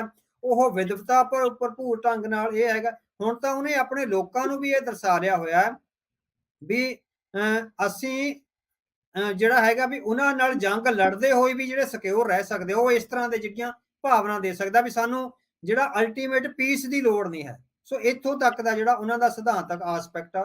ਹੁਣ ਤੁਸੀਂ ਨੇਤਨਯਾਹੂ ਦਾ ਜਿਹੜਾ ਵੈਸੇ ਵੀ ਉਹ ਡਿਪਲੋਮੈਟਿਕ ਜੀਵਨ ਦੇਖੋ। ਸੋ ਉਹ 1984 ਤੋਂ 1988 ਤੱਕ ਯੂਐਨਓ ਵਿੱਚ ਜਿਹੜੇ ਇਜ਼ਰਾਈਲ ਦੇ ਅੰਬੈਸਡਰ ਰਹੇ ਹੈਗੇ ਆ, ਹਨਾ। ਔਰ ਉਸ ਵੇਲੇ ਉਹ ਇੱਕ ਤਰ੍ਹਾਂ ਨਾਲ ਸ਼ਾਂਤੀ ਪਸੰਦ ਡਿਪਲੋਮੈਟ ਦੇ ਤੌਰ ਤੇ ਮੰਨੇ ਜਾਂਦੇ ਸੀ। ਦੱਸਿਆ ਜਾਂਦਾ ਵੀ ਜਿਹੜਾ 1993 ਵਿੱਚ ਵੀ ਓਸਲੋ ਜਿਹੜਾ ਸਮਝੌਤਾ ਹੋਇਆ ਬਿਲ ਕਲਿੰਟਨ ਦਾ ਤੇ ਫਲਸਤੀਨੀ ਨੇਤਾ ਯਾਸਰ ਅਰਾਫਾਤ ਦਾ, ਸੋ ਉਹਦੇ ਵਿੱਚ ਵੀ ਨੇਤਨਯਾਹੂ ਦਾ ਬਹੁਤ ਵੱਡਾ ਰੋਲ ਸੀ ਉਹਨਾਂ ਟਾਈਮਾਂ 'ਚ ਕਰਾਉਣ ਨੂੰ। ਪਰ ਉਹ ਤੋਂ ਬਾਅਦ ਆ ਜਿਹੜਾ ਇੱਕਦਮ ਉਹਨਾਂ ਦੇ ਜਿਹੜੇ ਹਾਲਾਤ ਆ ਉਹ ਬਦਲਦੇ ਹੈਗੇ ਆ। ਸੋ ਉਹ ਰਾਈਟ ਵਿੰਗ ਵੱਲ ਜਿਹੜੇ ਝੁਕ ਜਾਂਦੇ ਹੈਗੇ ਓਸਲੋ ਅਕਾਰਡ ਤੋਂ ਬਾਅਦ। ਈਵਨ ਓਸਲੋ ਸਮਝੌਤੇ ਨੂੰ ਬਾਅਦ ਚੋਂ ਤਾਰ-ਪੀਡੋ ਕਰਨ ਵਾਲੇ ਵੀ ਜਿਹੜੇ ਨੇਤਨਯਾਹੂ ਹੀ ਮੰਨੇ ਜਾਂਦੇ ਹੈਗੇ ਹਨਾ। ਸੋ ਉਹ ਤੋਂ ਬਾਅਦ 1996 ਦੀਆਂ ਚੋਣਾਂ ਵਿੱਚ ਇੱਕ ਤਾਂ ਉਹ ਕਤਲ ਹੁੰਦਾ, ਇਤਜ਼ਕ ਰਾਬੀਨ ਦਾ ਕਤਲ ਹੁੰਦਾ ਹਨਾ। ਉਹ ਰਾਸ਼ਟਰਪਤੀ ਬਣੇ ਸੀ, ਉਹ ਇੱਕ ਰਾਈਟ ਵਿੰਗ ਵੱਲੋਂ ਉਹ ਇਜ਼ਰਾਈਲ ਦੇ ਰਾਸ਼ਟਰਪਤੀ ਸੀ ਇਤਜ਼ਕ ਰਾਬੀਨ, ਹਨਾ। ਬਹੁਤ ਚੰਗੇ ਵਿਦਵਾਨ ਸੀ ਉਹ ਵੀ ਬਹੁਤ ਅੱਛੇ ਲੀਡਰ ਸੀਗੇ ਇਜ਼ਰਾਈਲ ਦੇ, ਹਨਾ। ਸੋ ਉਹਨਾਂ ਦੇ ਕਤਲ ਤੋਂ ਬਾਅਦ ਜਿਹੜੇ ਸ਼ੈਰੋਨ ਪੈਰਿਸ ਆ ਉਹ ਜਿਹੜੇ ਰਾਸ਼ਟਰਪਤੀ ਬਣ ਜਾਂਦੇ। ਸੋ ਉਹਨਾਂ ਨੂੰ ਜਿਹੜੇ ਸ਼ੈਰੋਨ ਪੈਰਿਸ ਨੂੰ ਜਿਸ ਤਰ੍ਹਾਂ ਗੱਦੀ ਤੋਂ ਲਾਉਣ ਲਈ ਨੇਤਨਯਾਹੂ ਨੇ ਫਿਰ ਜਿਹੜੀਆਂ ਸਰਗਰਮੀਆਂ ਸ਼ੁਰੂ ਕਰੀਆਂ, ਉਹਨਾਂ ਦੀਆਂ ਆਪਣੀਆਂ ਅੰਬੀਸ਼ਨਸ ਬਣੀਆਂ। ਉਹ ਫਿਰ ਉਹ ਸ਼ੈਰੋਨ ਪੈਰਿਸ ਨੂੰ ਗੱਦੀ ਤੋਂ ਤਾਂ ਲਾਇਆ ਜਾ ਸਕਦਾ ਸੀ ਜੇ ਬਹੁਤ ਰਾਈਟ ਵਿੰਗ, ਬਹੁਤ ਕੱਟੜ ਨੀਤੀਆਂ ਜਿਹੜੀਆਂ ਅਪਣਾਈਆਂ ਜਾਂਦੀਆਂ। ਸੋ ਨੇਤਨਯਾਹੂ ਨੇ ਸੱਤਾ ਦੇ ਲਾਲਚ ਵਿੱਚ ਉਹ ਕੱਟੜ ਨੀਤੀਆਂ ਅਪਣਾਉਂਦਿਆਂ ਹੋਇਆਂ ਤੇ ਮੁੜ ਕੇ ਫਿਰ ਉਹ ਇੱਕ ਤਰ੍ਹਾਂ ਨਾਲ 96 ਤੋਂ ਬਾਅਦ ਸ਼ੈਰੋਨ ਪੈਰਿਸ ਨੂੰ ਜਿਹੜਾ ਹੈਗਾ ਗੱਦੀ ਤੋਂ ਲਾਉਣ ਤੋਂ ਬਾਅਦ ਉਹ ਹੌਲੀ ਹੌਲੀ ਸੱਤਾ ਵਿੱਚ ਆਉਣ ਲੱਗੇ ਤੇ ਮੁੜ ਕੇ ਫਿਰ ਉਹ ਇੱਕ ਕੱਟੜਵਾਦ ਦੇ ਰਾਹ ਤੇ ਅਜਿਹਾ ਚੱਲੇ ਵੀ ਉਹ ਹੁਣ ਲਗਾਤਾਰ ਇਹ ਹੈਗਾ ਵੀ ਉਹ ਇਜ਼ਰਾਈਲ ਨੂੰ ਵਨ ਸਾਈਡਡ ਟ੍ਰੈਫਿਕ ਵੱਲ ਲੈ ਕੇ ਜਾ ਰਹੇ ਆ। ਸੋ ਕੋਐਗਜ਼ਿਸਟੈਂਸ ਆਫ ਟੂ ਨੇਸ਼ਨਸ ਆ ਜਿਹੜਾ ਵੀ ਉਹ ਕੋਐਗਜ਼ਿਸਟੈਂਸ ਲਈ ਜਿਹੜਾ ਕੰਮ ਨਹੀਂ ਕਰ ਰਹੇ, ਉਹ ਵਨ ਸਾਈਡਡ ਟ੍ਰੈਫਿਕ ਆ ਵੀ ਕਤਲੋਗਾਰਤ ਕਰਕੇ, ਡਰਾ ਧਮਕਾ ਕੇ ਜਾਂ ਜਿਹੜਾ ਇਸ ਤਰ੍ਹਾਂ ਦੀਆਂ ਨੀਤੀਆਂ ਅਪਣਾ ਕੇ ਹੀ ਜਿਹੜਾ ਆਪਾਂ ਇੱਥੇ ਰਹਿ ਸਕਦੇ ਹੈਗੇ ਆ। ਹੁਣ ਉਹ ਡਿਵਾਈਡ ਐਂਡ ਰੂਲ ਵਾਲੀ ਕਰਦੇ। ਤੁਸੀਂ ਦੇਖੋ ਵੀ ਬਾਕੀ ਅਰਬ ਵਰਲਡ ਨਾਲ ਉਹ ਇੱਕ ਤਰ੍ਹਾਂ ਨਾਲ ਗੱਲ ਕਰ ਰਹੇ ਆ। ਯੂਏਈ ਨਾਲ ਉਹਨਾਂ ਨੇ ਚੰਗੇ ਰਿਲੇਸ਼ਨ ਬਣਾਉਣ ਦੀ ਕੋਸ਼ਿਸ਼ ਕਰੀ ਆ, ਕਤਰ ਨਾਲ ਚੰਗੇ ਰਿਲੇਸ਼ਨ ਬਣਾਉਣ ਦੀ ਕੋਸ਼ਿਸ਼ ਕਰੀ ਆ, ਪਰ ਫਲਸਤੀਨੀਆਂ ਨਾਲ ਚੰਗੇ ਰਿਲੇਸ਼ਨ ਨਹੀਂ ਬਣਾ ਰਹੇ। ਸਹੀ ਇਹ ਆ ਗੱਲ। ਰਿਹਾ। ਸੋ ਉਹ ਉਹਨਾਂ ਨੂੰ ਬਾਈਪਾਸ ਕਰਕੇ ਫਲਸਤੀਨੀਆਂ ਨੂੰ, ਹਨਾ, ਜਿਸ ਤਰ੍ਹਾਂ ਡਿਵਾਈਡ ਐਂਡ ਰੂਲ ਆ ਜਿਹੜੇ ਨੇਤਨਯਾਹੂ ਉਹ ਕਰ ਰਹੇ ਹੈਗੇ ਆ। ਸੋ ਇਹਦਾ ਜਿਹੜਾ ਇਜ਼ਰਾਈਲੀ ਸੋਸਾਇਟੀ ਵੀ ਹੈ ਜਿਹੜੀ ਉਹ ਕਾਫੀ ਵਿਰੋਧ ਆ ਜਿਹੜਾ ਕਰ ਰਹੀ ਹੈਗੀ, ਪਰ ਹੁਣ ਉਹ ਕਰ ਕੁਛ ਨਹੀਂ ਸਕਦੇ। ਜਦੋਂ ਵੀ ਚੋਣਾਂ ਹੁੰਦੀਆਂ ਬਹੁਤ ਥਿਨ ਮਾਰਜਨ ਨਾਲ ਜਾਂ ਤਾਂ ਦੂਸਰੇ ਆ ਜਾਂਦੇ ਜਿਹੜੇ ਥੋੜੇ ਜਿਹੇ ਘੱਟ ਲੈਫਟ ਵਿੰਗ ਵਾਲੇ ਆ, ਤੇ ਇਹ ਹੁਣ ਦੂਸਰੀ ਲਿਕੁਇਡ ਪਾਰਟੀ ਦੀ ਸੀ ਦੂਸਰਿਆਂ ਦੀ। ਤੋਂ 4-5 ਮਹੀਨੇ ਪਹਿਲਾਂ ਹੀ ਜਿਸ ਤਰ੍ਹਾਂ ਉਹਨਾਂ ਦਾ ਤਖਤਾ ਪਲਟ ਕੇ ਫਿਰ ਨੇਤਨਯਾਹੂ ਨਹੀਂ ਆ ਜਾਂਦੇ ਹੈਗੇ। ਸੋ ਬਹੁਤ ਥਿਨ ਮਾਰਜਨਸ ਤੇ ਜਿਹੜੀ ਮੈਜੋਰਿਟੀ ਐਂਡ ਮਿਨੋਰਿਟੀ ਆ ਸਰਕਾਰਾਂ ਦੀ ਉਹ ਰਹਿੰਦੀ ਆ। ਸੋ ਉਹਦੇ ਵਿੱਚ ਇਹ ਹੈਗੇ ਮੈਨੀਪੂਲੇਟਿਵ ਆ ਥੋੜੇ ਜਿਹੇ ਤੇ ਆਪਣਾ ਜਿਹੜਾ ਐਡਵਾਂਟੇਜ ਲੈ ਜਾਂਦੇ ਆ। ਪਰ ਨੇਤਨਯਾਹੂ ਵਿੱਚ ਉਹ ਸਮਰੱਥਾ ਨਹੀਂ ਹੈ ਵੀ ਇਸ ਕੌਨਫਲਿਕਟ ਨੂੰ ਇੱਕ ਆਪਾਂ ਕਹਿ ਸਕੀਏ ਵੀ ਵੱਡੇ ਵਿਚਾਰਧਾਰਕ ਸੰਦਰਭ ਵਿੱਚ ਟੂ ਨੇਸ਼ਨ ਥਿਊਰੀ ਨੂੰ ਐਕਸੈਪਟ ਕਰਕੇ ਜਾਂ ਫਲਸਤੀਨੀਆਂ ਨਾਲ ਕੋਈ ਰਿਸਪੈਕਟੇਬਲ ਸਮਝੌਤਾ ਕਰਕੇ ਇਹਨੂੰ ਸੈਟਲ ਕਰ ਸਕਦਾ ਹੋਵੇ। ਠੀਕ ਹੈ ਜੀ ਜੀ। ਆਮ ਲੋਕਾਂ ਦੀ ਤੁਸੀਂ ਗੱਲ ਕੀਤੀ, ਇਜ਼ਰਾਈਲ ਦੇ ਆਮ ਲੋਕਾਂ ਦੀ ਜੰਗ ਬਾਰੇ ਕੀ ਵਿਚਾਰ ਆ? ਅਮਰੀਕਾ ਦੇ ਕਈ ਸ਼ਹਿਰਾਂ ਦੇ ਵਿੱਚ ਸੀਜ਼ ਫਾਇਰ ਦੇ ਮਤੇ ਪਾਸ ਹੋ ਰਹੇ ਆ, ਇੱਥੇ ਤਰ੍ਹਾਂ ਦੀਆਂ ਗੱਲਾਂ ਆ। ਉੱਥੇ ਜਿਹੜੇ ਲੋਕਾਂ ਨੂੰ ਬੰਦਕ ਬਣਾਇਆ ਗਿਆ, ਉਹਨਾਂ ਦੇ ਚਾਹੁਣ ਵਾਲੇ, ਉਹਨਾਂ ਦੇ ਰਿਸ਼ਤੇਦਾਰ ਇਹਦੇ ਪ੍ਰੋਟੈਸਟ ਕਰ ਰਿਹਾ ਵੀ ਭਾਈ ਛਡਾ ਕੇ ਲਿਆਓ, ਕੁਛ ਕਰੋ। ਆਮ ਲੋਕ ਕੀ ਵਿਚਾਰ ਰੱਖਦੇ ਨੇ ਇਸ ਪੂਰੇ ਮਾਮਲੇ ਦੇ ਵਿੱਚ, ਜੰਗ ਦੇ ਬਾਰੇ ਉੱਥੇ? ਦੇਖੋ, ਜਦੋਂ ਥੋੜੀ ਜਿਹੀ ਜੰਗ ਲੱਗ ਜਾਂਦੀ ਆ ਉਦੋਂ ਹਾਲਾਤ ਆ ਥੋੜੇ ਜਿਹੇ ਹੋਰ ਤਰ੍ਹਾਂ ਦੇ ਹੋ ਜਾਂਦੇ ਆ। ਪਰ ਇਹਦੇ ਬਾਵਜੂਦ ਵੀ ਅੱਜ ਦੀ ਡੇਟ ਵਿੱਚ ਵੀ ਜਿਹੜੇ ਇਜ਼ਰਾਈਲ ਦੇ ਆਮ ਲੋਕ ਨੇ, ਜਿਹੜੇ ਸਿਆਣੇ ਨੇ, ਪੜ੍ਹੇ ਲਿਖੇ ਨੇ, ਉਹ ਇਸ ਕਿਸਮ ਦੀ ਜੰਗ ਨਹੀਂ ਚਾਹੁੰਦੇ। ਉਹ ਪ੍ਰੋਸਪੈਰਿਟੀ ਚਾਹੁੰਦੇ ਹੈਗੇ ਆ।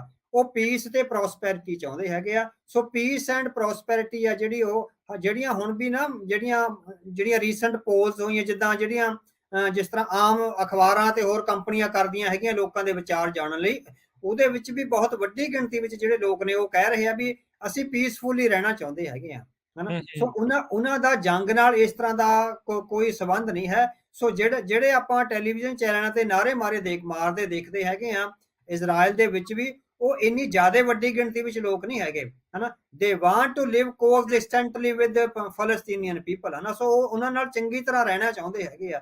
ਪਰ ਇਹ ਹੈਗਾ ਵੀ ਜਿਹੜਾ ਮਿਲਟਰੀ ਮਾਈਟ ਆ ਜਾਂ ਬਹੁਤ ਥਿਨ ਮੈਜੋਰਿਟੀ ਨਾਲ ਜਿਹੜੇ ਪੋਲੀਟੀਸ਼ੀਅਨਸ ਆਏ ਹੋਏ ਆ, ਸੋ ਉਹਨਾਂ ਦਾ ਜਿਹੜਾ ਇਹ ਸਾਰਾ ਹੈਗਾ ਵੀ ਉਹ ਆਪਣਾ ਆਡੰਬਰ ਆ ਜਿਹੜਾ ਚਲਾ ਰਹੇ ਨੇ। ਸੋ ਇਸ ਕਰਕੇ ਆਮ ਲੋਕ ਪਿਸ ਰਹੇ ਨੇ। ਉਹ ਜਿਹੜੇ ਚੰਗੇ, ਜਿਹੜੇ ਰਾਈਟ ਵਿੰਗ ਦੇ ਨੇ, ਐਕਚੁਅਲ ਰਾਈਟ ਵਿੰਗ ਦੇ ਜਿਹੜੇ ਬਹੁਤ ਕੱਟੜ, ਉਹ ਇੰਨੀ ਜ਼ਿਆਦਾ ਗਿਣਤੀ ਵਿੱਚ ਨਹੀਂ ਨੇ।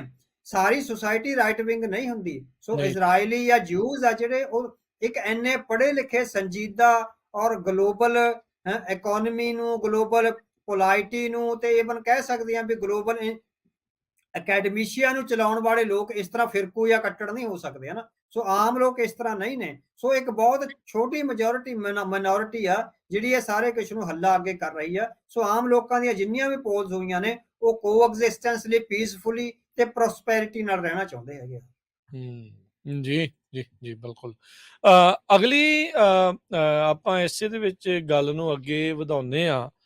ਜੰਗ ਦੇ ਨਾਲ ਜਿੱਥੇ ਆਪਾਂ ਦੇਖ ਰਹੇ ਹਾਂ ਅਵਤਾਰ ਸਿੰਘ ਜੀ ਵੀ ਫਲਸਤੀਨੀਆਂ ਦੀ ਤਬਾਹੀ ਹੋ ਰਹੀ ਆ, ਉੱਥੇ ਯਹੂਦੀਆਂ ਤੇ ਵੀ ਇੱਕ ਮਾਨਸਿਕ ਹਮਲਾ ਹੋ ਰਿਹਾ, ਇਹ ਕਿੱਦਾਂ? ਹਾਂਜੀ। ਸੋ ਇਹ ਬਹੁਤ ਤੁਹਾਡਾ ਅਹਿਮ ਸਵਾਲ ਆ, ਕਿਉਂਕਿ ਆਪਾਂ ਨੇ ਇਸ ਕੰਟਰਾਸਟ ਨੂੰ ਜਿਹੜਾ ਜਦੋਂ ਸਮਝਣਾ ਹੈ, ਸੋ ਉਸ ਸੰਦਰਭ 'ਚ ਵੀ ਜਿਹੜਾ ਆਮ ਆਪਾਂ ਗੱਲ ਕਰਕੇ ਆਏ ਵੀ ਜਿਹੜੇ ਆਮ ਸਧਾਰਨ ਯਹੂਦੀ ਨੇ, ਉਹਨਾਂ ਦਾ ਇਸ ਜੰਗ ਨਾਲ ਕੋਈ ਲੈਣਾ ਦੇਣਾ ਨਹੀਂ ਹੈ। ਉਹ ਆਪਣੀ ਧਰਤੀ ਨੂੰ ਪਿਆਰ ਕਰਦੇ ਆ, ਚਾਹੇ ਉਹ ਇਜ਼ਰਾਈਲੀ ਜਿਹੜੇ ਯਹੂਦੀ ਨੇ ਕਿਤੇ ਵੀ ਰਹਿੰਦੇ ਆ, ਇਜ਼ਰਾਈਲ ਉਹਨਾਂ ਦਾ ਹੋਮਲੈਂਡ ਹੈ।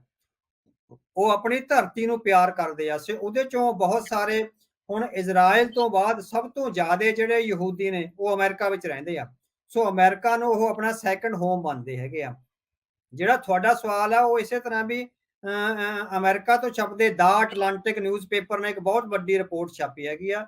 ਉਹ ਕਹਿੰਦੇ ਵੀ ਜਿਹੜੇ ਇੱਥੇ ਰਹਿ ਰਹੇ ਇਜ਼ਰਾਈਲੀਜ਼ ਆ, ਜਿਊਜ਼ ਆ, ਉਹਨਾਂ ਦਾ ਜਿਹੜਾ ਇੱਕ ਡ੍ਰੀਮ ਹਾਊਸ ਦਾ ਸੁਪਨਾ ਉਹ ਟੁੱਟ ਰਿਹਾ। ਉਹ ਕਿਉਂ ਟੁੱਟ ਰਿਹਾ?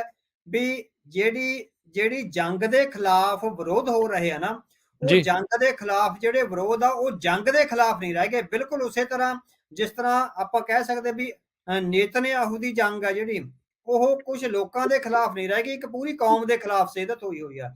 ਇਸੇ ਤਰ੍ਹਾਂ ਜਿਹੜੇ ਜੰਗ ਦੇ ਖਿਲਾਫ ਮੁਜ਼ਾਹਰੇ ਹੋ ਰਹੇ ਆ ਵੈਸਟਰਨ ਵਰਲਡ ਵਿੱਚ, ਉਹਦੇ ਚ ਹੋ ਰਿਹਾ ਵੀ ਉਹ ਵਿਚਾਰੇ ਭੋਲੇ ਭਾਲੇ ਜਿਹੜੀ ਮਾਈਨੋਰਿਟੀ ਕਮਿਊਨਿਟੀ, ਜਿਊਜ਼ ਕਮਿਊਨਿਟੀ ਆ, ਜਿਹੜੇ ਯਹੂਦੀ ਕਮਿਊਨਿਟੀ ਆ, ਉਹਨੂੰ ਉਹਦਾ ਦਿਲ ਦਿਖਾਉਣ ਲਈ, ਇੱਕ ਤਰ੍ਹਾਂ ਨਾਲ ਉਹਨੂੰ ਆਪਾਂ ਕਹਿ ਸਕਦੇ ਵੀ ਥ੍ਰੈਟਨ ਕਰਨ ਲਈ ਹੋ ਰਹੇ ਆ। ਸੋ ਦਾ ਅਟਲਾਂਟਿਕ ਨੇ ਇਹ ਜਿਹੜੀ ਰਿਪੋਰਟ ਹੈ, ਉਹ ਬਹੁਤ ਸੰਜੀਦਾ ਰਿਪੋਰਟ ਹੈ ਜਿਹੜੀ ਕੱਢੀ ਹੈਗੀ ਆ।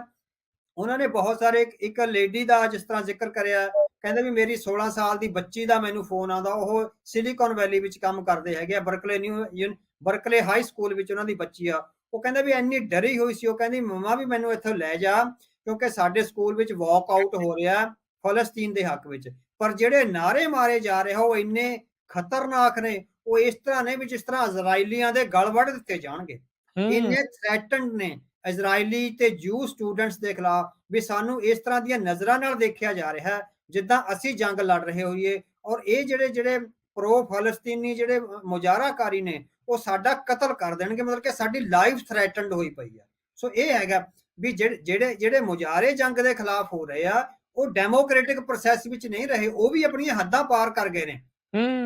ਔਰ ਜਿਹੜੇ ਉੱਥੇ 15 16 ਜਾਂ 13 ਸਾਲ ਦੇ ਬੱਚੇ ਪੜ੍ਹ ਰਹੇ ਆ, ਉਹਨਾਂ ਦਾ ਕੀ ਕਸੂਰ ਹੈ? ਜਿਹੜੇ ਜੂਸ ਦੇ ਬੱਚੇ ਪੜ੍ਹ ਰਹੇ ਆ, ਉਹਨਾਂ ਦੀ ਲਾਈਫ ਥ੍ਰੈਟਨਡ ਕੀਤੀ ਜਾ ਰਿਹਾ। ਉਹ ਕਹਿੰਦੀ ਵੀ ਸਾਨੂੰ ਟੌਂਟ ਕੀਤਾ ਜਾ ਰਿਹਾ। ਉਹ ਬੱਚੀ ਦੱਸਦੀ ਆਪਣੀ ਮਾਂ ਨੂੰ ਵੀ ਮਤਲਬ ਕਿ ਸਾਨੂੰ ਬਹੁਤ ਬੁਰੀਆਂ ਗਾਲਾਂ ਕੱਢ ਕੇ ਟੌਂਟ ਕੀਤਾ ਜਾ ਰਿਹਾ ਹੈ ਨਾ, ਵੀ ਮਤਲਬ ਕਿ ਸਾਡਾ ਤਾਂ ਉਹਦੇ ਵਿੱਚ ਕੋਈ ਕਸੂਰ ਨਹੀਂ ਹੈ। ਸੋ ਇੱਕ ਮਾਈਨੋਰਿਟੀ ਦੇ ਤੌਰ ਤੇ ਰਹਿ ਰਹੀ ਜਿਊਸ ਕਮਿਊਨਿਟੀ ਨੂੰ ਇਹ ਜਿਹੜਾ ਟਰਾਮਾ ਸਹਿਣਾ ਪੈ ਰਿਹਾ ਹੈ ਨਾ, ਵੀ ਯੂਨੀਵਰਸਿਟੀਆਂ ਵਿੱਚ ਜਿਹੜੇ ਫਲਸਤੀਨ ਦੇ ਹੱਕ ਵਿੱਚ, ਉਹ ਬੱਚੀ ਕਹਿੰਦੀ ਵੀ ਜਿਹੜਾ ਇਹ ਕਹਿ ਰਿਹਾ ਜਾ ਰਿਹਾ for river to sea Palestine will be free, ਉਹਨੂੰ ਕਹਿਣ ਦਾ ਅੰਦਾਜ਼ ਇਸ ਤਰ੍ਹਾਂ ਵੀ ਜਿੱਦਾਂ ਉਹ ਸਾਡੇ ਗਲ ਵੱਢ ਦੇਣਗੇ। ਉਹ ਇੱਕ ਡੈਮੋਕ੍ਰੈਟਿਕ, ਇੱਕ ਸਹਿਜ ਨਾਲ, ਇੱਕ ਡੈਮੋਕ੍ਰੈਟਿਕ ਜਾਂ ਸਿਵਲਾਈਜ਼ਡ ਵੇ ਨਾਲ ਨਹੀਂ ਕਹਿ ਰਹੇ। ਉਹ ਸਾਨੂੰ ਡਰਾਉਣ ਨਾਲ, ਸਾਨੂੰ ਬੁਲੀ ਕਰਨ ਨਾਲ, ਜਾਂ ਹੋ ਸਕਦਾ ਵੀ ਜੈਨੋਸਾਈਡਲ ਇੰਪਲਸ ਪੈਦਾ ਹੋ ਜੇ ਉਹਨਾਂ ਮੁਜ਼ਾਹਰਾਕਾਰੀਆਂ ਵਿੱਚ, ਵੀ ਉਹ ਸਾਨੂੰ ਡਰਾ ਕੇ, ਮਤਲਬ ਕਿ ਇਸ ਤਰ੍ਹਾਂ ਦੀ ਜਿਹੜੀ ਮਾਈਨੋਰਿਟੀ ਇਜ਼ਰਾਈਲੀ ਤੇ ਯਹੂਦੀ ਕਮਿਊਨਿਟੀ ਆ, ਉਹ ਇਸ ਤਰ੍ਹਾਂ ਦੇ ਟਰੌਮੇ ਵਿੱਚੋਂ ਲੰਘ ਰਹੀ ਹੈਗੀ ਆ ਵੀ ਇੱਕ ਮਾਈਨੋਰਿਟੀ ਨੂੰ ਡਰਾ ਕੇ, ਧਮਕਾ ਕੇ ਜਾਂ ਉਹਦੇ ਖਿਲਾਫ ਇਸ ਤਰ੍ਹਾਂ ਦੀ ਨਾਅਰੇਬਾਜ਼ੀ ਕਰਨੀ ਵੀ ਉਹਨੂੰ ਘਰਾਂ ਅੰਦਰ ਵਾੜ ਦੇਣਾ। ਇਹ ਬਹੁਤ ਦੁਖਦਾਈ ਪਹਿਲੂ ਆ ਜਿਹੜਾ ਇੱਕ ਪਾਸੇ ਫਲਸਤੀਨੀ ਬੱਚੇ, ਫਲਸਤੀਨੀ ਬੀਬੀਆਂ ਤੇ ਫਲਸਤੀਨੀ ਜਿਹੜੇ ਬਜ਼ੁਰਗ ਨੇ ਉਹ ਟਰਾਮਾ ਸਹਿ ਰਹੇ ਨੇ, ਦੂਜੇ ਪਾਸੇ ਜੰਗ ਦਾ ਵਿਰੋਧ ਕਰਨ ਦੇ ਨਾਂ ਤੇ ਜਿਹੜੇ ਭੋਲੇ ਭਾਲੇ ਯਹੂਦੀ ਨੇ, ਔਰਤਾਂ ਨੇ, ਬੱਚੇ ਆ, ਬਜ਼ੁਰਗ ਆ, ਉਹਨਾਂ ਨੂੰ ਮਾਨਸਿਕ ਤੌਰ ਤੇ ਟਾਰਗੇਟ ਕੀਤਾ ਜਾ ਰਿਹਾ। ਔਰ ਟਾਰਗੇਟ ਵੀ ਤੁਸੀਂ ਦੇਖੋ ਵੈਸਟਰਨ ਕੰਟਰੀਜ਼ ਵਿੱਚ ਕੀਤਾ ਜਾ ਰਿਹਾ, ਜਿੱਥੇ ਡੈਮੋਕ੍ਰੈਟਿਕ ਵੈਲਿਊਜ਼ ਪ੍ਰਵੇਲ ਹੋਣੀਆਂ ਚਾਹੀਦੀਆਂ, ਜਿੱਥੇ ਹਰ ਕਿਸੇ ਨੂੰ ਆਪਣੀ ਗੱਲ ਕਹਿਣ ਦਾ ਜਾਂ ਕਿਸੇ ਘਟਨਾ ਦਾ ਵਿਰੋਧ ਕਰਨ ਦਾ ਹੱਕ ਹਾਸਲ ਹੈ। ਪਰ ਉਹ ਵਿਰੋਧ ਇਸ ਤਰ੍ਹਾਂ ਹੋ ਰਿਹਾ ਜਿੱਦਾਂ ਉਹ ਯਹੂਦੀਆਂ ਤੇ ਇਜ਼ਰਾਈਲੀਆਂ ਨੂੰ ਕਤਲ ਕਰਨ ਦੇਣ ਤੱਕ ਦੀ ਜਿਹੜੀ ਲੈਵਲ ਆ ਉਹ ਪਹੁੰਚਿਆ ਹੋਇਆ। ਸੋ ਇਹਦੇ ਬਾਰੇ ਇਹ ਆ ਰਿਹਾ ਵੀ ਇਜ਼ਰਾਈਲੀ ਨੇ ਜਿਹੜੇ ਉਹ ਵਿਚਾਰੇ ਇੰਨੇ ਡਰੇ ਹੋਏ ਨੇ। ਬਿਲਕੁਲ। ਕਰਦਾ ਕੋਈ ਭਰਦਾ ਕੋਈ, ਇਹ ਅਕਸਰ ਆਪਾਂ ਸੁਣਦੇ ਰਹਿੰਦੇ ਅਵਤਾਰ ਸਿੰਘ ਜੀ। ਇਹ ਕਿਤੇ ਨਾ ਕਿਤੇ ਚੀਜ਼ਾਂ ਜਿਹੜੀਆਂ ਆ ਉਹ ਆ ਜਾਂਦੀਆਂ ਆਪਣੇ ਇਸ ਟਾਈਮ ਸਾਹਮਣੇ ਆ। ਸੋ ਇਹ ਯਹੂਦੀਆਂ ਦੇ ਨਿਆਣਿਆਂ ਨੂੰ ਜਾਂ ਇੱਥੇ ਰਹਿ ਰਹੇ ਉਹਨਾਂ ਲੋਕਾਂ ਨੂੰ ਵੀ ਉਹ ਚੀਜ਼ ਜਿਹੜੀ ਉਹ ਝੱਲਣੀ ਪੈ ਰਹੀ ਆ। ਜਦੋਂ ਕਿਸੇ ਦੀ ਕੌਮ ਨੂੰ ਖਤਮ ਕਰ ਰਹੇ ਹੁੰਦੇ ਆ ਤਾਂ ਉਹਦੇ ਵਿੱਚ ਗੁੱਸਾ ਆਉਣਾ ਸੁਭਾਵਕ ਆ, ਪਰ ਇਹ ਗੁੱਸਾ ਇਸ ਪੱਧਰ ਤੱਕ ਪਹੁੰਚ ਜਾਣਾ ਵੀ ਬਾਹਰਲੇ ਮੁਲਕਾਂ ਵਿੱਚ ਵੀ ਉਹ ਇੰਨਾ ਅਗਰੈਸਿਵ ਹੋ ਜਾਂਦੇ ਆ ਵੀ ਉਹ ਦੂਜੇ ਜਿਹੜੇ ਉਹ ਡਰ ਜਾਣ। ਇਹ ਵੀ ਜਿਹੜਾ ਘੱਟ ਦੇਖਣ ਨੂੰ ਮਿਲਿਆ। ਸੋ ਇੱਕ ਪਾਸੇ ਉਧਰ ਤਬਾਹੀ ਆ, ਇੱਕ ਪਾਸੇ ਇੱਧਰ ਮਾਨਸਿਕ ਹਮਲੇ ਆਪਾਂ ਦੇਖ ਰਹੇ ਆ। ਇਸੇ ਦੇ ਵਿੱਚ ਹੀ ਅੱਗੇ ਆਪਾਂ ਅਵਤਾਰ ਸਿੰਘ ਜੀ ਵੱਧਦੇ ਆ, ਪੱਛਮੀ ਮੁਲਕਾਂ ਦੀ ਆਪਾਂ ਗੱਲ ਕਰ ਰਹੇ ਆ।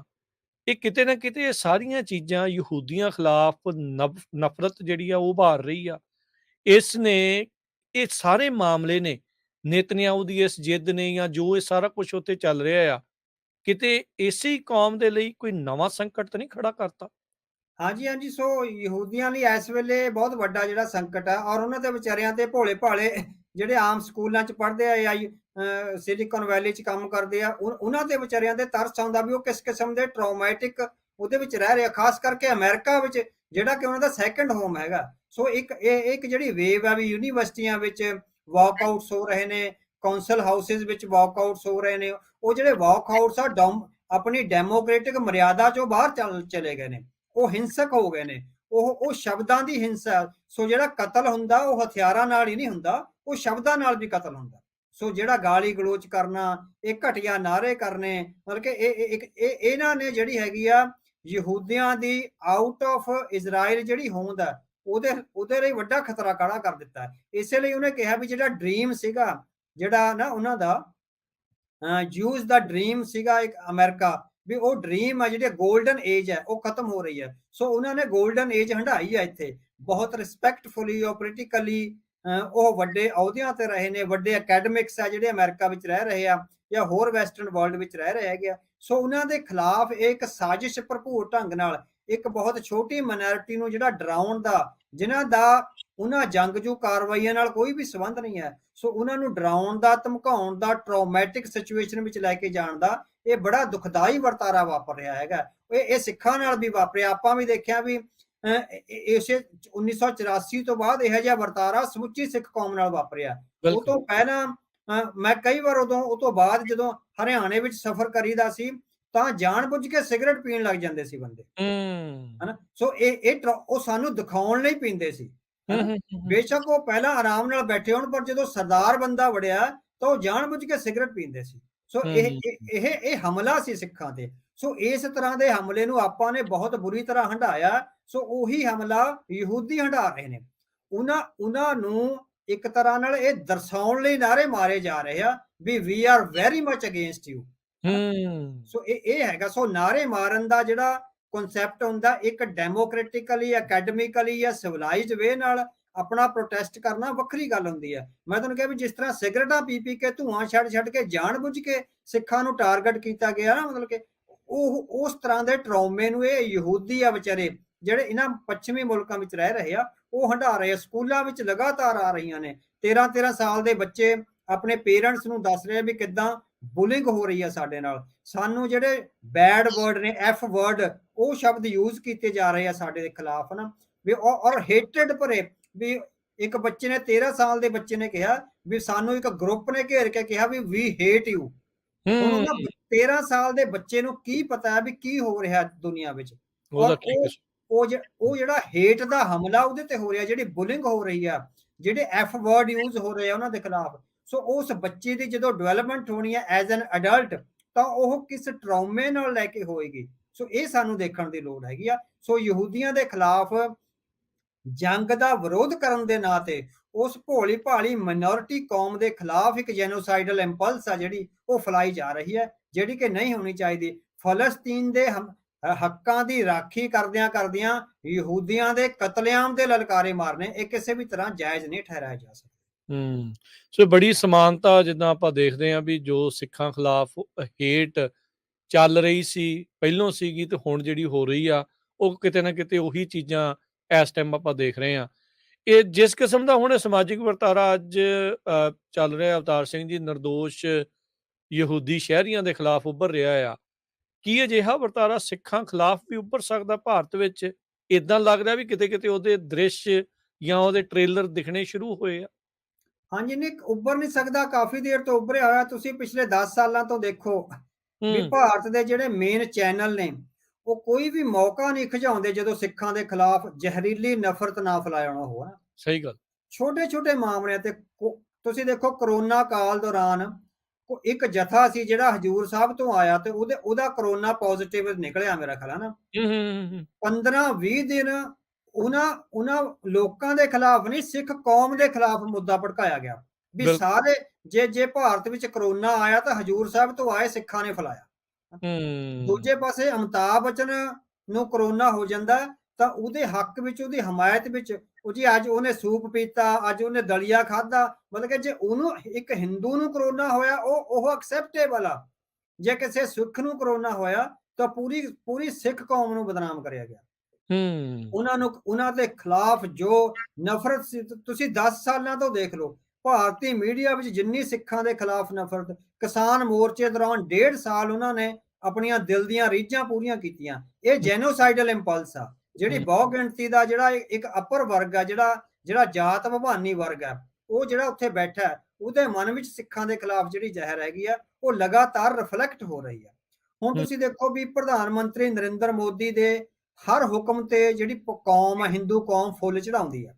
ਜੇ ਉਹ ਕਹਿੰਦਾ ਵੀ ਥਾਲੀਆਂ ਵਜਾਓ ਤਾਂ ਪੂਰਾ ਭਾਰਤ ਥਾਲੀਆਂ ਵਜਾਉਂਦਾ। ਜੇ ਉਹ ਕਹਿੰਦਾ ਵੀ ਦੀਵੇ ਬਾਲੋ ਤਾਂ ਸਮੁੱਚਾ ਭਾਰਤ ਉਹਨੂੰ ਲੀਡਰ ਮੰਨ ਕੇ ਦੀਵੇ ਬਾਲਦਾ। ਪਰ ਜਦੋਂ ਉਹ ਛੋਟੇ ਸਾਹਿਬਜ਼ਾਦਿਆਂ ਦਾ ਸ਼ਹੀਦੀ ਦਿਨ ਮਨਾਉਂਦਾ ਕੋਈ ਵੀ ਬੰਦਾ ਸਿੱਖਾਂ ਦੇ ਨਾਲ ਨਹੀਂ ਖੜਦਾ। ਤੁਸੀਂ ਦੇਖੋ ਨਾ ਬੀਬੀ, ਤੁਸੀਂ ਫਰਕ ਦੇਖੋ। ਜੇ ਤੁਹਾਡਾ ਲੀਡਰ ਹੋਰ ਬਾਕੀ ਸਾਰੇ ਕੰਮ ਉਹ ਕਹਿੰਦੇ ਉਹ ਕਰਦੇ ਆ, ਪਰ ਨਾ ਕਦੀ ਗੁਰੂ ਤੇਗ ਬਹਾਦਰ ਦੇ ਸ਼ਹੀਦੀ ਦਿਵਸ ਤੇ ਸਮੁੱਚੀ ਕੌਮ ਆ ਜਿਹੜੀ ਹਿੰਦੂ ਕੌਮ ਉਹ ਉਸ ਦਰਦ ਚੋਂ ਨਿਕਲਦੀ ਆ ਜਿਸ ਦਰਦ ਚੋਂ ਸਿੱਖ ਨਿਕਲਦੇ ਆ, ਨਾ ਛੋਟੇ ਸਾਹਿਬਜ਼ਾਦਿਆਂ ਦੀ। ਇਟ ਮੀਨਸ ਉਹਨਾਂ ਨੂੰ ਪਤਾ ਹੈ ਵੀ ਇਹ ਸਾਰਾ ਡਰਾਮਾ ਹੋ ਰਿਹਾ ਹਨਾ। ਸੋ ਉਹ ਜੈਨੋਸਾਈਡਲ ਇੰਪਲਸ ਨੂੰ ਜਿਹੜੀ ਹੈਗੀ ਆ ਉਹ ਉਭਾਰਦੇ ਹੈਗੇ ਆ। ਸੋ ਇਸੇ ਤਰ੍ਹਾਂ ਦੀ ਜੈਨੋਸਾਈਡਲ ਇੰਪਲਸ ਆ ਜਿਹੜੀ ਉਹ ਯਹੂਦੀਆਂ ਦੇ ਖਿਲਾਫ ਉਭਾਰੀ ਜਾ ਰਹੀ ਹੈ, ਚਾਹੇ ਸੋਸ਼ਲ ਮੀਡੀਆ ਦੇ ਪਲੇਟਫਾਰਮਸ ਰਾਹੀਂ, ਚਾਹੇ ਏਦਾਂ ਸਕੂਲਾਂ ਵਿੱਚ ਤੇ ਕਾਲਜਾਂ ਵਿੱਚ ਤੇ ਯੂਨੀਵਰਸਿਟੀ ਵਿੱਚ ਵਾਕਆਊਟ ਕਰਕੇ।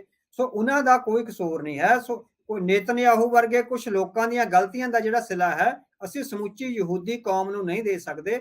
ਉਹਨਾਂ ਦਾ ਆਪਣਾ ਇੱਕ ਰਿਸਪੈਕਟੇਬਲ ਥਾਂ ਹੈ ਸੋਸਾਇਟੀ ਵਿੱਚ, ਜਿਹੜੀ ਕਿ ਬਣੀ ਰਹਿਣੀ ਚਾਹੀਦੀ ਆ ਇਸ ਸਿਵਲਾਈਜ਼ਡ ਵਰਲਡ ਵਿੱਚ। ਜੀ ਬਿਲਕੁਲ। ਸੋ ਇਹ ਜਿੱਦਾਂ ਤੁਸੀਂ ਦੱਸ ਰਹੇ ਵੀ ਕਾਫੀ ਕੁਛ ਇਸ ਦੇ ਵਿੱਚ ਆਪਾਂ ਨੂੰ ਸਮਾਨਤਾ ਜਿਹੜੀ ਉਧਰ ਵੀ ਦਿਖੀ ਆ। ਅਗਲੀ ਜਿਹੜੀ ਅਵਤਾਰ ਸਿੰਘ ਜੀ ਗੱਲ ਕਰੀਏ, ਜਿਹੜਾ ਐਂਟੀ ਸੈਮਿਟਿਜ਼ਮ, ਜਿਹਦਾ ਪਹਿਲਾਂ ਵੀ ਤੁਸੀਂ ਇਹ ਸ਼ਬਦ ਦਾ ਜਿਹੜਾ ਉਹ ਜ਼ਿਕਰ ਕੀਤਾ ਸੀ, ਉਸ ਦੇ ਉਭਾਰ ਨੇ ਘੱਟ ਗਿਣਤੀਆਂ ਖਿਲਾਫ ਜਿਹੜੀ ਹੁੰਦੀ ਹਿੰਸਾ ਆ ਉਸ ਨੂੰ ਅੱਖੋਂ ਓਹਲੇ ਕਰ ਦਿੱਤਾ ਆ। ਕੀ ਇਹ ਚਿੰਤਾ ਦਾ ਵਿਸ਼ਾ? ਹਾਂਜੀ। ਸੋ ਦੇਖੋ ਵੀ ਹੁਣ ਆਹ ਅਟਲਾਂਟਿਕ ਨੇ ਇੱਕ ਪਹਿਲੀ ਰਿਪੋਰਟ ਛਾਪੀ ਆ। ਇਹ ਤੋਂ ਪਹਿਲਾਂ ਮਤਲਬ ਕਿ ਜੇ ਉਹ ਹਿੰਸਾ ਹੁੰਦੀ ਵੀ ਸੀ ਹਨਾ, ਉਹ ਵਿਚਾਰੇ ਕਿੰਨੇ ਟਰਾਮੈਟਿਕ ਸਿਚੁਏਸ਼ਨ ਵਿੱਚ ਰਹੀ ਹੋਊਗੀ। ਜਿਹੜੀ ਜਿਊਜ਼ ਘੱਟ ਗਿਣਤੀ ਆ ਹਨਾ, ਯਹੂਦੀ ਘੱਟ ਗਿਣਤੀ ਹੈਗੀ ਆ, ਸੋ ਉਹਦਾ ਦਰਦ ਕਿਸੇ ਨੇ ਥਾ ਹੀ ਨਹੀਂ ਪਾਇਆ। ਆਪਾਂ ਵਨ ਸਾਈਡਡ ਹੋ ਜਾਂਦੇ ਆ ਵੀ ਹਮਲਾ ਹੋਇਆ ਤਾਂ ਉਹਦੇ ਮੁਕਾਬਲੇ ਤੇ ਆਪਾਂ ਹਮਲਾ ਕਰਤਾ ਜਾਂ ਵਨ ਸਾਈਡਡ ਆ ਸਾਰਾ, ਹਨਾ। ਸੋ ਜਿਹੜੇ ਆਮ ਲੋਕ ਨੇ, ਜਿਹੜੇ ਕਿਸੇ ਵੀ ਪਾਸੇ ਨਹੀਂ ਨੇ, ਜਿਹੜੇ ਆਪਣਾ ਜੀਵਨ ਜਿਉਣਾ ਚਾਹੁੰਦੇ ਆ, ਔਰ ਪਰ ਉਹਨਾਂ ਦਾ ਇਹ ਹੈਗਾ ਵੀ ਉਹ ਯਹੂਦੀ ਨੇ, ਆਪਣੇ ਧਰਮ ਨਾਲ, ਆਪਣੀ ਕੌਮ ਨਾਲ ਖੜੇ ਨੇ। ਹੁਣ ਪਿਛਲੇ 2 ਸਾਲ ਪਹਿਲਾਂ ਹੀ ਅਮਰੀਕਾ ਵਿੱਚ ਵਸਦੇ ਯਹੂਦੀਆਂ ਦਾ ਪਿਊ ਇੰਸਟੀਚਿਊਟ ਨੇ ਪੋਲ ਕੀਤੀ ਹੈਗੀ ਆ। 63% of them they are against ਜਿਹੜਾ ਕੌਨਫਲਿਕਟ ਆ। ਠੀਕ ਹੈ। ਅਮਰੀਕਾ ਦੇ 63% ਪਿਊ ਇੰਸਟੀਚਿਊਟ ਦਾ 2 ਸਾਲ ਪਹਿਲਾਂ ਦੀ ਪੋਲ ਹੈਗੀ ਆ, ਹਨਾ। ਸੋ ਉਹ 63% ਆ ਜਿਹੜੇ ਉਹ ਜੰਗ ਦੇ ਖਿਲਾਫ ਨੇ, ਕਿਸੇ ਫਲਸਤੀਨੀਆਂ ਤੇ ਕਿਸੇ ਵੀ ਜ਼ੁਲਮ ਦੇ ਖਿਲਾਫ ਨੇ। ਸੋ ਆਪਾਂ ਕਿੱਦਾਂ ਕਹਿ ਦਈਏ ਵੀ ਉਹ ਮਤਲਬ ਕਿ ਹਮਲਾਵਰ ਨੇ, ਹਨਾ। ਲਗਭਗ 80% ਜਿਹੜੇ ਜਿਊਜ਼ ਨੇ, ਜਿਹੜੇ ਅਮਰੀਕਾ ਤੇ ਵੈਸਟਰਨ ਵਰਲਡ ਵਿੱਚ ਰਹਿ ਰਹੇ ਆ, ਉਹ ਕਿਸੇ ਰਿਸਪੈਕਟੇਬਲ ਸੈਟਲਮੈਂਟ ਦੀ ਹਮਾਇਤ ਕਰਦੇ ਆ, ਠੀਕ ਹੈ ਨਾ, ਵੀ ਫਲਸਤੀਨੀਆਂ ਨਾਲ, ਤਾਂ ਕਿ ਜਿਹੜੀ ਪੀਸ ਐਂਡ ਪ੍ਰੋਸਪੈਰਿਟੀ ਆ ਵਿਦ ਸੇਫਟੀ ਐਂਡ ਸਿਕਿਉਰਿਟੀ ਆਵੇ। ਉਹਨਾਂ ਦਾ, ਹਾਲਾਂਕਿ ਨੇਤਨਯਾਹੂ ਕਹਿੰਦਾ ਵੀ ਪੀਸ ਐਂਡ ਪ੍ਰੋਸਪੈਰਿਟੀ ਆ ਜਿਹੜੀ ਵਿਦਆਊਟ ਸਿਕਿਉਰਿਟੀ ਆ ਸਕਦੀ ਆ, ਉਹਨੂੰ ਆਇਆ ਵੀ ਸਿਕਿਉਰਿਟੀ ਦੀ ਲੋੜ ਨਹੀਂ। ਪਰ ਜਿਹੜੇ ਅਸਲੀ ਜੂਸ ਨੇ ਉਹ 63 ਤੋਂ 80% ਤੱਕ ਆ, ਜਿਹੜੇ ਵੱਖ-ਵੱਖ ਮੁਲਕਾਂ ਵਿੱਚ ਜਿਹੜੀਆਂ ਪੋਲਸ ਹੋਈਆਂ, ਉਹ ਮੰਨਦੇ ਆ ਵੀ ਪੀਸ ਐਂਡ ਸਿਕਿਉਰਿਟੀ ਦੋਵੇਂ ਇੱਕ ਦੂਜੇ ਨਾਲ ਜੁੜੇ ਹੋਏ ਆ। ਜਿਹੜੀ ਪ੍ਰੋਸਪੈਰਿਟੀ ਐਂਡ ਸਿਕਿਉਰਿਟੀ ਆ ਉਹ ਇੱਕ ਦੂਜੇ ਨਾਲ ਜੁੜੇ ਹੋਏ ਆ। ਜੇ ਸਿਕਿਉਰ ਨਹੀਂ ਹੋਵਾਂਗੇ ਤੇ ਪ੍ਰੋਸਪਰ ਨਹੀਂ ਹੋ ਸਕਦੇ, ਹਨਾ। ਸੋ ਇਹ ਜਿਹੜਾ ਇੰਨਾ ਵੱਡਾ ਸੈਕਸ਼ਨ ਹੈ, ਜਿਹੜਾ ਹਵਾ ਦੇ ਉਲਟ ਖੜ ਕੇ ਇੱਕ ਕੋਐਗਜ਼ਿਸਟੈਂਸ ਦੀ ਲੜਾਈ ਲੜ ਰਿਹਾ, ਆਪਾਂ ਉਹਦੇ ਤੇ ਜਿਹੜਾ ਹਮਲਾ ਹੋ ਰਿਹਾ ਉਹ ਕਿਤੇ ਰਜਿਸਟਰ ਹੀ ਨਹੀਂ ਹੁੰਦਾ। ਆਪਾਂ ਨੂੰ ਲੱਗਦਾ ਵੀ ਜਿਹੜੇ ਯਹੂਦੀ ਪੋਲੀਟੀਸ਼ੀਅਨਸ ਨੇ ਉਹ ਵੱਡੀਆਂ ਥਾਵਾਂ ਤੇ ਬੈਠੇ ਆ। ਅਮਰੀਕਾ ਦੇ ਟੌਪ ਬਾਈਡਨ ਤੋਂ ਬਾਅਦ 5-6 ਅਹੁਦੇ ਆ ਜਿਹੜੇ ਉਹ ਯਹੂਦੀਆਂ ਕੋਲ ਨੇ। ਇਸੇ ਤਰ੍ਹਾਂ ਕੈਨੇਡਾ ਵਿੱਚ ਵੀ ਹੋਣਗੇ, ਆਸਟ੍ਰੇਲੀਆ ਵਿੱਚ ਵੀ ਹੋਣਗੇ, ਯੂਕੇ 'ਚ ਵੀ ਹੋਣਗੇ, ਮਤਲਬ ਕਿ ਵੱਡੀਆਂ ਪੋਜੀਸ਼ਨਾਂ, ਉਹਨਾਂ ਦੀ ਵੱਡੀ ਲੌਬਿੰਗ ਆ ਹੈਗੀ ਆ। US ਕਾਂਗਰਸ ਵਿੱਚ ਹੈ ਨਾ, ਉਹਨਾਂ ਦੀ ਬਹੁਤ ਵੱਡੀ ਲੌਬਿੰਗ ਆ, ਜਿਹੜੀ ਹੈ ਨਾ, ਇੱਕ ਪੂਰੀ ਸੰਸਥਾ ਹੈ ਜਿਹੜੀ ਆਪਣੇ ਹਿੱਤਾਂ ਲਈ ਲੌਬਿੰਗ ਕਰਦੀ ਹੈ। ਪਰ ਉਹਦੇ ਬਾਵਜੂਦ ਵੀ ਤੁਸੀਂ ਦੇਖੋ ਵੀ 80% ਜਿਹੜੇ ਲੋਕ ਨੇ ਉਹ ਇੱਕ ਰਿਸਪੈਕਟੇਬਲ ਐਂਡ ਪੀਸਫੁਲ ਸੈਟਲਮੈਂਟ ਲਈ ਜਿਹੜਾ ਕਾਰਜ ਕਰ ਰਹੇ ਹੈਗੇ ਨੇ। ਪਰ ਇਹਦੇ ਬਾਵਜੂਦ ਵੀ ਉਹ ਜਿਸ ਟਰਾਮੈਟਿਕ ਸਿਚੁਏਸ਼ਨ ਚੋਂ, ਜਿਸ ਹਿੰਸਾ ਨੂੰ ਉਹ ਬਰਦਾਸ਼ਤ ਕਰਕੇ ਰਹਿ ਰਹੇ ਆ, ਹਰ ਰੋਜ਼ ਉਹਨਾਂ ਨੂੰ ਟੌਂਟ ਕੀਤਾ ਜਾ ਰਿਹਾ, ਉਹਨਾਂ ਦੇ ਬੱਚਿਆਂ ਦੇ ਖਿਲਾਫ ਬੋਲਿਆ ਜਾ ਰਿਹਾ, ਬੁਲਿੰਗ ਵਾਲੀਆਂ ਜਿਹੜੀਆਂ ਪੋਜੀਸ਼ਨਸ ਨੇ, ਗਾਲੀ ਗਲੋਚ ਹੋ ਰਿਹਾ। ਸੋ ਇਹ ਹਿੰਸਾ ਰਜਿਸਟਰ ਹੀ ਨਹੀਂ ਕਿਧਰੇ ਹੋ ਰਹੀ, ਜਿਹੜੀ ਜੂਜ਼ ਦੇ ਖਿਲਾਫ ਹੋ ਰਹੀ ਹੈਗੀ ਹੈ। ਸੋ ਸਾਨੂੰ ਇਸ ਸੰਦਰਭ ਵਿੱਚ ਇੱਕ ਵੇਕਅਪ ਕਾਲ ਹੈ, ਜਿਹੜੀ ਸਿਵਲਾਈਜ਼ਡ ਸੁਸਾਇਟੀ ਆ ਉਹਦੇ ਲਈ ਵੇਕਅਪ ਕਾਲ ਹੈ, ਵੀ ਜਿੱਥੇ ਪੈਲਸਟੀਨ ਦੇ ਲੋਕਾਂ ਦੀ ਕਤਲੋਗਾਰਤ ਦਾ ਵਿਰੋਧ ਕਰਨਾ, ਉੱਥੇ ਉਸ ਵਿਰੋਧ ਦੇ ਵਿੱਚ ਅਸੀਂ ਕਿਸੇ ਜਿਹੜੇ ਇਨੋਸੈਂਟ ਜਿਊਜ਼ ਹੈ, ਜਿਨ੍ਹਾਂ ਦਾ ਇਸ ਕੌਨਫਲਿਕਟ ਨਾਲ ਕੋਈ ਵੀ ਲੈਣਾ ਦੇਣਾ ਨਹੀਂ ਹੈ, ਘੱਟੋ ਘੱਟ ਉਹਨਾਂ ਦੀ ਲਾਈਫ ਥ੍ਰੈਟਨ ਨਾ ਕਰੀਏ। ਉਹਨਾਂ ਦੀ ਜਿਹੜੀਆਂ ਹਰ ਰੋਜ਼ ਦੀ ਜ਼ਿੰਦਗੀ ਆ ਉਹਨੂੰ ਪੀਸਫੁਲ ਐਂਡ ਪ੍ਰੋਸਪਰ ਰਹਿਣ ਦਈਏ। ਅਵਤਾਰ ਸਿੰਘ ਜੀ, ਇੱਥੇ ਇੱਕ ਸਵਾਲ ਇਹ ਆਉਂਦਾ, ਜਦੋਂ ਆਪਾਂ ਸਿਮਿਲੈਰਿਟੀ ਦੇਖਦੇ ਹਾਂ ਵੀ ਤੁਲਨਾਤਮਕ ਤਰੀਕੇ ਦੇ ਨਾਲ, ਕੋਈ ਬੰਦਾ ਆਪਣੇ ਆਪ ਨੂੰ ਯਹੂਦੀਆਂ ਦੇ ਖੇਮੇ 'ਚ ਰੱਖ ਕੇ ਦੇਖਦਾ ਵੀ ਜਿੱਦਾਂ ਉਹਨਾਂ ਦੇ ਨਾਲ ਹੋਇਆ ਕਿਤੇ ਸਿੱਖਾਂ ਦੇ ਨਾਲ ਉੱਦਾਂ ਆ ਕਿ ਫੈਲਸਤੀਨੀਆਂ ਦੇ ਨਾਲ ਹੋਇਆ। ਤੁਸੀਂ ਕੀ ਸੋਚਦੇ ਆ ਕਿ ਦੋਨਾਂ ਧਿਰਾਂ ਦਾ ਕੁਝ ਹਿੱਸਾ ਸਿੱਖਾਂ ਦੀ ਜਿਹੜੀ ਸਥਿਤੀ ਦੇ ਨਾਲ ਮਿਲਦਾ ਆ, ਜਾਂ ਕਿਸੇ ਇੱਕ ਦੇ ਨਾਲ ਜ਼ਿਆਦਾ ਮਿਲਦਾ ਆ, ਘੱਟ ਮਿਲਦਾ ਆ? ਕਾਫੀ ਕਨਫਿਊਜ਼ਨ ਵੀ ਇਸ ਚੀਜ਼ ਦੇ ਵਿੱਚ ਜਿਹੜੀ ਉਹ ਰਹਿੰਦੀ ਆ। ਕੋਈ ਚੀਜ਼ ਲੱਗਦਾ ਵੀ ਉੱਦਾਂ ਆ, ਕੋਈ ਚੀਜ਼ ਇੱਦਾਂ ਆ। ਜਦੋਂ ਜ਼ਿਆਦਾ ਚਿਰ ਦੱਬ ਕੇ ਰੱਖੋ ਫਿਰ ਉਹ ਉਬਾਲਾ ਖਾ ਕੇ ਇੱਦਾਂ ਨਿਕਲਦਾ ਆ। ਫਿਰ ਉਸ ਤੋਂ ਬਾਅਦ ਦੇ ਵਿੱਚ ਇਹਨਾਂ ਖਿਲਾਫ ਹੁਣ ਜੋ ਮਾਨਸਿਕ ਤੌਰ ਤੇ ਹਮਲੇ ਹੋ ਰਹੇ ਆ ਉਹ ਵੀ ਆ। ਸੋ ਤੁਸੀਂ ਕਿੱਦਾਂ ਦੇਖਦੇ ਆ ਸਿੱਖਾਂ ਦੀ ਜਿਹੜੀ ਤੁਲਨਾ ਆ ਉਹ ਜ਼ਿਆਦਾ ਕਿਹੜੇ ਪਾਸੇ ਵੱਲ ਨੂੰ ਜਿਹੜੀ ਉਹ ਹੁੰਦੀ ਆ? ਨਹੀਂ, ਸਿੱਖਾਂ ਦਾ ਇਹ ਹੈਗਾ ਵੀ ਸਿੱਖਾਂ ਦਾ ਕ੍ਰਾਈਸਿਸ ਆ ਜਿਹੜਾ, ਜੇ ਆਪਾਂ ਉਹਨੂੰ ਕਹੀਏ ਵੀ ਹਾਲੇ ਉਹ ਫਲਸਤੀਨੀਆਂ ਵਾਲੀ ਉਹਦੇ 'ਚ ਤਾਂ ਨਹੀਂ ਪਹੁੰਚਿਆ, ਹਨਾ। ਪਰ ਇੱਕ ਕ੍ਰਾਈਸਿਸ ਹੈ ਵੀ ਜਿਹਦੇ 'ਚ ਸਿੱਖਾਂ ਦੀ ਹੋਂਦ ਦੀ ਲੜਾਈ ਦਾ ਸਵਾਲ ਹੈ, ਠੀਕ ਹੈ ਨਾ। ਜਿਹੜੀ ਹੋਂਦ ਦੀ ਲੜਾਈ ਆ, ਜਿਹੜੀ ਮਤਲਬ ਕਿ ਉਹਨੂੰ ਬਹੁਤ ਢੰਗ ਨਾਲ ਡਿਫਾਈਨ ਕੀਤਾ ਜਾ ਸਕਦਾ। ਜਿਹੜਾ ਆਇਡੈਂਟੀਟੀ ਕ੍ਰਾਈਸਿਸ ਆ ਸਿੱਖਾਂ ਦਾ, ਉਹ ਲਗਾਤਾਰ ਰਿਫਲੈਕਟ ਹੁੰਦਾ ਹੈ, ਹਨਾ। ਸੋ ਉਹਦੇ 'ਚੋਂ ਜੈਨੋਸਾਈਡਲ ਇੰਪਲਸਿਸ ਆ ਜਿਹੜੀਆਂ ਬਹੁ ਗਿਣਤੀ ਵੱਲੋਂ, ਜਿਹੜੀਆਂ ਹਿੰਦੁਸਤਾਨ ਦੀ ਬਹੁ ਗਿਣਤੀ ਵੱਲੋਂ ਉਹ ਲਗਾਤਾਰ ਜਿਹੜੀਆਂ ਆਈਆਂ ਨੇ, ਹਨਾ। ਪਰ ਉਹਦੇ 'ਚੋਂ ਇਹ ਹੈਗਾ ਵੀ ਸਿੱਖਾਂ ਦਾ ਉਸ ਸੁਸਾਇਟੀ ਨਾਲ ਬਹੁਤ ਨੇੜਲਾ ਰਿਸ਼ਤਾ ਵੀ ਹੈ, ਹਨਾ। ਸੋ ਜਿਹੜਾ ਫਲਸਤੀਨੀਆਂ ਦਾ ਇਜ਼ਰਾਈਲੀਆਂ ਨਾਲ ਇਸ ਤਰ੍ਹਾਂ ਦਾ ਨੇੜਲਾ ਰਿਸ਼ਤਾ ਨਹੀਂ ਹੈ। ਹੁਣ ਬਹੁਤ ਸਾਰੇ ਹਲੇ ਵੀ ਸਿੱਖ ਪਰਿਵਾਰਾਂ ਦੇ ਤੇ ਹਿੰਦੂ ਪਰਿਵਾਰਾਂ ਦੇ ਆਪਸ 'ਚ ਵਿਆਹ ਨਾਤੇ ਜਾਂ ਇਸ ਤਰ੍ਹਾਂ ਦੀਆਂ ਬਹੁਤ ਸਾਰੀਆਂ ਜਿਹੜੀਆਂ ਉਹ ਹੈਗੀਆਂ ਨੇ। ਸੋ ਸੁਸਾਇਟੀ ਦਾ ਫਲਸਤੀਨੀਆਂ ਤੇ ਇਜ਼ਰਾਈਲੀਆਂ ਵਾਲੇ ਕੌਨਫਲਿਕਟ ਵਿੱਚ ਆਪਾਂ ਨਹੀਂ ਹੈਗੇ। ਬੇਸ਼ੱਕ ਐਗਜ਼ਿਸਟੈਂਸ ਦੇ ਸਾਡੇ ਜਿਹੜੇ ਸਵਾਲ ਆ ਉਹ ਹੈਗੇ ਆ। ਬਹੁਤ ਵੱਡੇ ਖਾਨਦਾਨਾਂ ਦੀਆਂ ਬੱਚੀਆਂ, ਈਵਨ ਤੁਸੀਂ ਦੇਖੋ ਵੀ ਹਿੰਦੂ ਪਰਿਵਾਰਾਂ ਦੀਆਂ ਬੱਚੀਆਂ ਦੇ ਸ਼੍ਰੀ ਗੁਰੂ ਗ੍ਰੰਥ ਸਾਹਿਬ ਦੇ ਆਲੇ ਦੁਆਲੇ ਜਿਹੜੇ ਵਿਆਹ ਹੁੰਦੇ ਹੈਗੇ ਆ ਕਪਿਲ ਸ਼ਰਮਾ ਦਾ ਆਪਾਂ ਦੇਖ ਲਈਏ ਜਾਂ ਕਪੂਰ ਫੈਮਿਲੀ ਦੀਆਂ ਜਿਹੜੀਆਂ ਫਿਲਮੀ ਇੰਡਸਟਰੀ ਦੀਆਂ ਕਪੂਰ ਫੈਮਿਲੀ ਆ ਹਨਾ ਉਹਨਾਂ ਦੀਆਂ ਉਹ ਲਗਾਤਾਰ ਹਲੇ ਵੀ ਸ਼੍ਰੀ ਗੁਰੂ ਗ੍ਰੰਥ ਸਾਹਿਬ ਦੇ ਥਰੂ ਆ ਜਿਹੜੇ ਉਹਨਾਂ ਦੇ ਰੌ ਰੀਤਾਂ ਜਿਹੜੀਆਂ ਕਰਦੀਆਂ ਨੇ। ਸੋ ਇੱਕ ਬੜਾ ਸਿੱਖਾਂ ਲਈ ਬੜਾ ਇੱਕ ਕੰਪਲੈਕਸ ਸਿਚੁਏਸ਼ਨ ਆ ਹਨਾ। ਸਿੱਖ ਹਲੇ ਉਸ ਤਰ੍ਹਾਂ ਦੀ ਵਾਰ ਵਿੱਚ ਨਹੀਂ ਨੇ ਜਿਸ ਤਰ੍ਹਾਂ ਦੀ ਵਾਰ ਵਿੱਚ ਫਲਸਤੀਨ ਹੈਗਾ ਹਨਾ।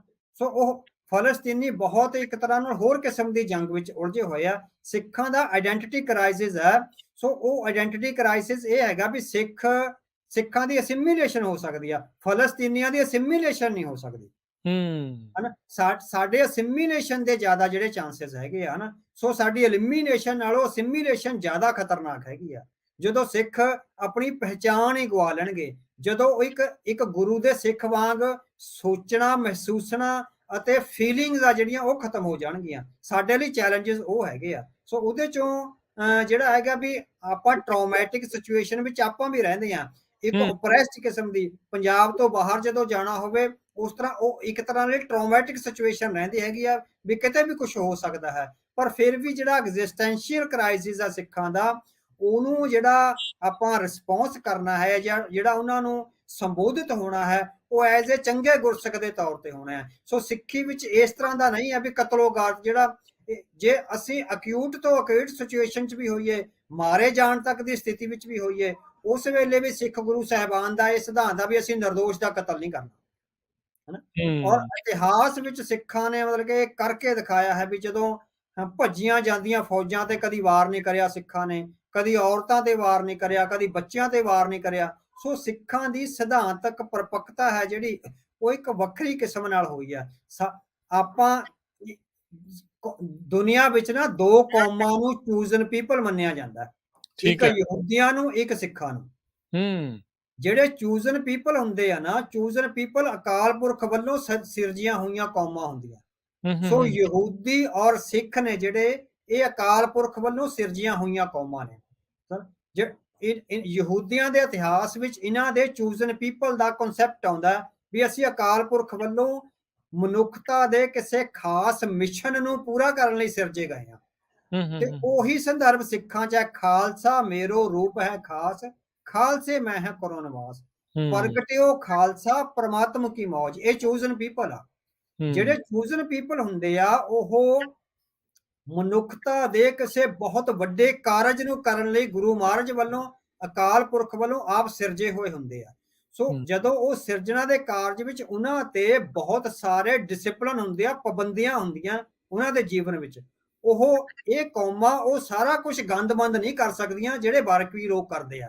ਸਾਡੇ ਤੇ ਪੈਰ ਪੈਰ ਤੇ ਡਿਸਿਪਲਿਨ ਹੁੰਦਾ ਵੀ ਅਸੀਂ ਕਿਸੇ ਬੱਚੇ ਦਾ ਕਤਲ ਨਹੀਂ ਕਰਨਾ, ਕਿਸੇ ਬਜ਼ੁਰਗ ਤੇ ਹਮਲਾ ਨਹੀਂ ਕਰਨਾ, ਕਿਸੇ ਨੂੰ ਸ਼ਬਦਾਂ ਨਾਲ ਹਮਲਾਵਰ ਨਹੀਂ ਹੋਣਾ, ਕਿਸੇ ਨੂੰ ਗਾਲੀ ਗਲੋਚ ਨਹੀਂ ਕਰਨਾ। ਸੋ ਸਾਡੇ ਜਿਹੜਾ ਗੁਰੂ ਸਾਹਿਬ ਨੇ ਜਿਹੜੀ ਸਾਨੂੰ ਰਹਿਤ ਮਰਿਆਦਾ ਦਿੱਤੀ ਆ ਨਾ, ਉਹ ਚੂਜ਼ਨ ਪੀਪਲ ਵਾਲੀ ਹੈ। ਸੋ ਹਮੇਸ਼ਾ ਹੀ ਚੂਜ਼ਨ ਪੀਪਲ ਤੇ ਬਹੁਤ ਸਾਰੀਆਂ ਡਿਸਿਪਲਿਨ ਦੀਆਂ, ਉੱਚੇ اخلاق ਦੀਆਂ ਪਾਬੰਦੀਆਂ ਹੁੰਦੀਆਂ। ਅਸੀਂ ਉਹ ਸਾਰਾ ਕੁਝ ਨਹੀਂ, ਜਿੱਦਾਂ ਕਹਿੰਦੇ ਨੇ ਵੀ ਜੰਗ ਤੇ ਪਿਆਰ ਵਿੱਚ ਸਾਰਾ ਕੁਝ ਜਾਇਜ਼ ਹੈ, ਸਿੱਖਾਂ ਲਈ ਇਹ ਨਹੀਂ ਹੈ। ਸਿੱਖਾਂ ਲਈ ਜੰਗ ਵਿੱਚ ਵੀ, ਸਿੱਖ ਤਾਂ ਜੰਗ ਵਿੱਚ ਵੀ ਆਪਣੇ ਦੁਸ਼ਮਣਾਂ ਨੂੰ ਪਾਣੀ ਪਿਲਾਉਣ ਦਾ ਕਨਸੈਪਟ ਹੈ। ਸੋ ਇਸ ਤਰ੍ਹਾਂ ਜਿਹੜਾ ਯਹੂਦੀਆਂ ਦਾ ਵੀ ਇਹ ਕਨਸੈਪਟ, ਸਾਡੀ ਯਹੂਦੀਆਂ ਨਾਲ ਬਹੁਤ ਨੇੜਲੀ ਸਾਂਝ ਬਣਦੀ ਹੈ ਐਜ਼ ਏ ਚੂਜ਼ਨ ਪੀਪਲ।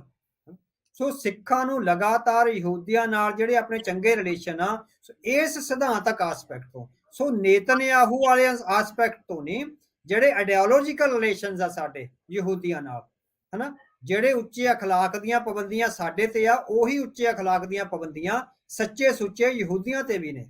ਸੋ ਸਾਡਾ ਵੈਸਟਰਨ ਕੰਟਰੀ ਵਿੱਚ ਜਿਹੜੇ ਸਿੱਖ ਰਹਿੰਦੇ ਨੇ, ਉਹਨਾਂ ਦਾ ਇੱਕ ਜ਼ਿੰਮੇਵਾਰੀ ਬਣਦੀ ਆ ਵੀ ਉਹ ਯਹੂਦੀ ਕੌਮ ਨਾਲ ਸਾਡੀਆਂ ਬਹੁਤ ਸਿਮਿਲੈਰਿਟੀਜ਼ ਨੇ ਹਨਾ। ਸੋ ਅਸੀਂ ਵੀ ਚੂਜ਼ਨ ਪੀਪਲ ਨਾਲ ਪ੍ਰਗਟਿਓ ਖਾਲਸਾ, ਅਸੀਂ ਪ੍ਰਗਟ ਹੋਏ ਆ, ਅਸੀਂ ਜਨਮ ਮਰਨ ਦੇ ਗੇੜ 'ਚ ਨਹੀਂ ਹੈਗੇ। ਸੋ ਉਹਨਾਂ ਦੇ ਜਿਹੜੇ ਧਾਰਮਿਕ ਗ੍ਰੰਥ ਆ, ਜਿਹੜੇ ਜੂਡਾਇਜ਼ਮ ਦੇ, ਉਹ ਵੀ ਕਹਿੰਦੇ ਆ ਵੀ ਇਹ ਪ੍ਰਗਟ ਹੋਈ ਕੌਮ ਹੈ ਔਰ ਇਹ ਬਹੁਤ ਵੱਡੇ ਅਕਾਲ ਪੁਰਖ ਦੇ ਮਿਸ਼ਨ ਨੂੰ ਜਿਹੜਾ ਹੈਗਾ ਸੰਪੂਰਨ ਕਰਨ ਲਈ ਪ੍ਰਗਟ ਹੋਈ ਹੈ।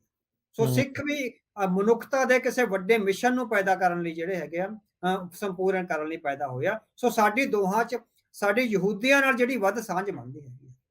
ਉਹ ਠੀਕ ਹੈ, ਵਕਤ ਨੇ ਸਾਨੂੰ ਕਿਸੇ ਹੋਰ ਕੌਨਫਲਿਕਟ ਵਿੱਚ ਸਾਡੇ ਆਇਡੈਂਟੀਟੀ ਦੀ ਐਗਜ਼ਿਸਟੈਂਸ ਦੇ ਕ੍ਰਾਈਸਿਸ ਵਿੱਚ ਪਾਇਆ ਹੈ, ਪਰ ਉਹਦੇ ਚੋਂ ਗੁਰੂ ਮਹਾਰਾਜ ਦਾ ਓਟ ਆਸਰਾ ਔਰ ਸਾਡਾ ਆਪਣੀ ਹੋਮਲੈਂਡ ਤੇ ਕੌਮ ਨਾਲ ਜੁੜੇ ਰਹਿਣ ਦਾ ਜਿਹੜਾ ਕਨਸੈਪਟ ਹੈ ਉਹ ਸਾਡੇ ਲਈ ਬਹੁਤ ਮਹੱਤਵਪੂਰਨ ਤੇ ਜ਼ਰੂਰੀ ਹੈ। ਗੁਰੂ ਦਾ ਲੜ ਛੱਡ ਕੇ ਅਸੀਂ ਫਿਰ ਖੁਆਰ ਹੋਵਾਂਗੇ। ਉਹ ਸਾਨੂੰ ਗੁਰੂ ਸਾਹਿਬ ਨੇ ਦੱਸਿਆ ਵੀ ਖੁਆਰ ਹੋਏ ਸਾ ਮਿਲਣਗੇ, ਮਤਲਬ ਕਿ ਉਹ ਕਨਸੈਪਟ ਹੈਗੀ ਆ ਸਾਡੇ। ਇਸੇ ਤਰ੍ਹਾਂ ਯਹੂਦੀਆਂ ਦਾ ਹੈ ਵੀ ਜਦੋਂ ਉਹ ਖੁਆਰ ਹੁੰਦੇ ਆ, ਜਿਸ ਤਰ੍ਹਾਂ ਦੇ ਕ੍ਰਾਈਸਿਸ ਵਿੱਚ ਅਸੀਂ ਅੱਜ ਲੰਘ ਰਹੇ ਹਾਂ ਨਾ, ਯਹੂਦੀ ਅੱਜ ਤੋਂ 1500 ਸਾਲ 2000 ਸਾਲ ਪਹਿਲਾਂ ਲੰਘੇ ਆ। ਸੋ ਆਟੋ ਐਮਨੀਸਪੇਸ਼ਨ ਆ ਉਹਨਾਂ ਦਾ ਇੱਕ ਬਹੁਤ ਵੱਡਾ ਵਿਦਵਾਨ ਹੋਇਆ, ਉਹਦੀ ਬੁੱਕ ਹੈਗੀ ਆਟੋ ਐਮਨੀਸਪੇਸ਼ਨ। ਉਹ ਛੋਟਾ ਜਿਹਾ ਕਿਤਾਬ 'ਚ ਹੈ, ਜੇ ਤੁਸੀਂ ਪੜ੍ਹੋ ਤਾਂ ਉਹਦੇ ਵਿੱਚੋਂ ਐਂ ਲੱਗਦਾ ਜਿੱਦਾਂ ਅੱਜ ਦੇ ਸਿੱਖਾਂ ਦੀ ਸਥਿਤੀ ਹੁੰਦੀ ਆ ਵੀ ਛੋਟੇ ਛੋਟੇ ਲਾਲਚਾਂ ਪਿੱਛੇ, ਛੋਟੇ ਛੋਟੇ ਰਾਜਸੀ ਅਹੁਦਿਆਂ ਪਿੱਛੇ ਉਹ ਕਿੱਦਾਂ ਵਿਕ ਜਾਂਦੇ ਸੀ ਯਹੂਦੀ। ਉਹ ਸਾਰੇ ਇਸ ਕ੍ਰਾਈਸਿਸ ਚੋਂ ਨਿਕਲੇ ਆ। ਸੋ ਅਸੀਂ ਵੀ ਉਸ ਕ੍ਰਾਈਸਿਸ ਚੋਂ ਨਿਕਲ ਰਹੇ ਆ, ਜਿਸ ਤਰ੍ਹਾਂ ਉਹ ਉਸ ਕ੍ਰਾਈਸਿਸ ਚੋਂ ਨਿਕਲ ਕੇ ਆਪਣੇ ਹੋਮਲੈਂਡ ਵਿੱਚ ਆ ਗਏ ਆ। ਸੋ ਸਿੱਖਾਂ ਨੇ ਵੀ ਇਹ ਵੀ ਉਹ ਵੀ ਅਸੀਂ ਉਸ ਪ੍ਰੋਸੈਸ ਚੋਂ ਨਿਕਲ ਰਹੇ ਹੈਗੇ ਆ, ਜਿਹੜੇ ਚੋਂ ਯਹੂਦੀ 1500 ਸਾਲ ਪਹਿਲਾਂ ਨਿਕਲੇ ਆ। ਸੋ ਸਾਡਾ ਉਹਨਾਂ ਨਾਲ ਬਹੁਤ ਨੇੜਲਾ ਤੇ ਸਿਧਾਂਤਕ ਰਿਸ਼ਤਾ ਬਣਦਾ, ਜਿਹਨੂੰ ਕਿ ਬਣਾ ਕੇ ਰੱਖਣ ਦੀ ਲੋੜ ਹੈ। ਜੀ ਜੀ ਬਿਲਕੁਲ। ਤੇ ਇੱਕ ਪਾਸੇ ਸਿਧਾਂਤਕ ਤੌਰ ਤੇ, ਵਿਚਾਰਕ ਤੌਰ ਤੇ ਆਪਾਂ ਇਹ ਵੀ ਦੇਖਦੇ ਹਾਂ ਵੀ ਜਦੋਂ ਕਿਤੇ ਜ਼ੁਲਮ ਹੋ ਰਿਹਾ ਉਹਦੇ ਖਿਲਾਫ ਬੋਲਣਾ ਵੀ ਆ, ਚਾਹੇ ਉਹ ਫਿਰ ਯਹੂਦੀਆਂ ਖਿਲਾਫ ਆ ਤੇ ਚਾਹੇ ਉਹ ਫਿਰ ਫਿਲਸਤੀਨੀਆਂ ਖਿਲਾਫ ਆ।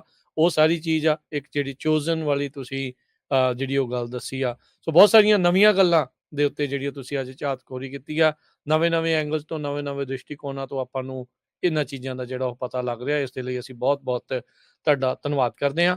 ਅਗਲੀ ਵਾਰੀ ਹੋਰ ਕਿਸੇ ਟੌਪਿਕ ਦੇ ਨਾਲ ਅਵਤਾਰ ਸਿੰਘ ਜੀ ਆਪਾਂ ਜੁੜਾਂਗੇ। ਮਿਹਰਬਾਨੀ, ਧੰਨਵਾਦ। ਵਾਹਿਗੁਰੂ ਜੀ ਕਾ ਖਾਲਸਾ, ਵਾਹਿਗੁਰੂ ਜੀ ਕੀ ਫਤਿਹ। ਵਾਹਿਗੁਰੂ ਜੀ ਕਾ ਖਾਲਸਾ।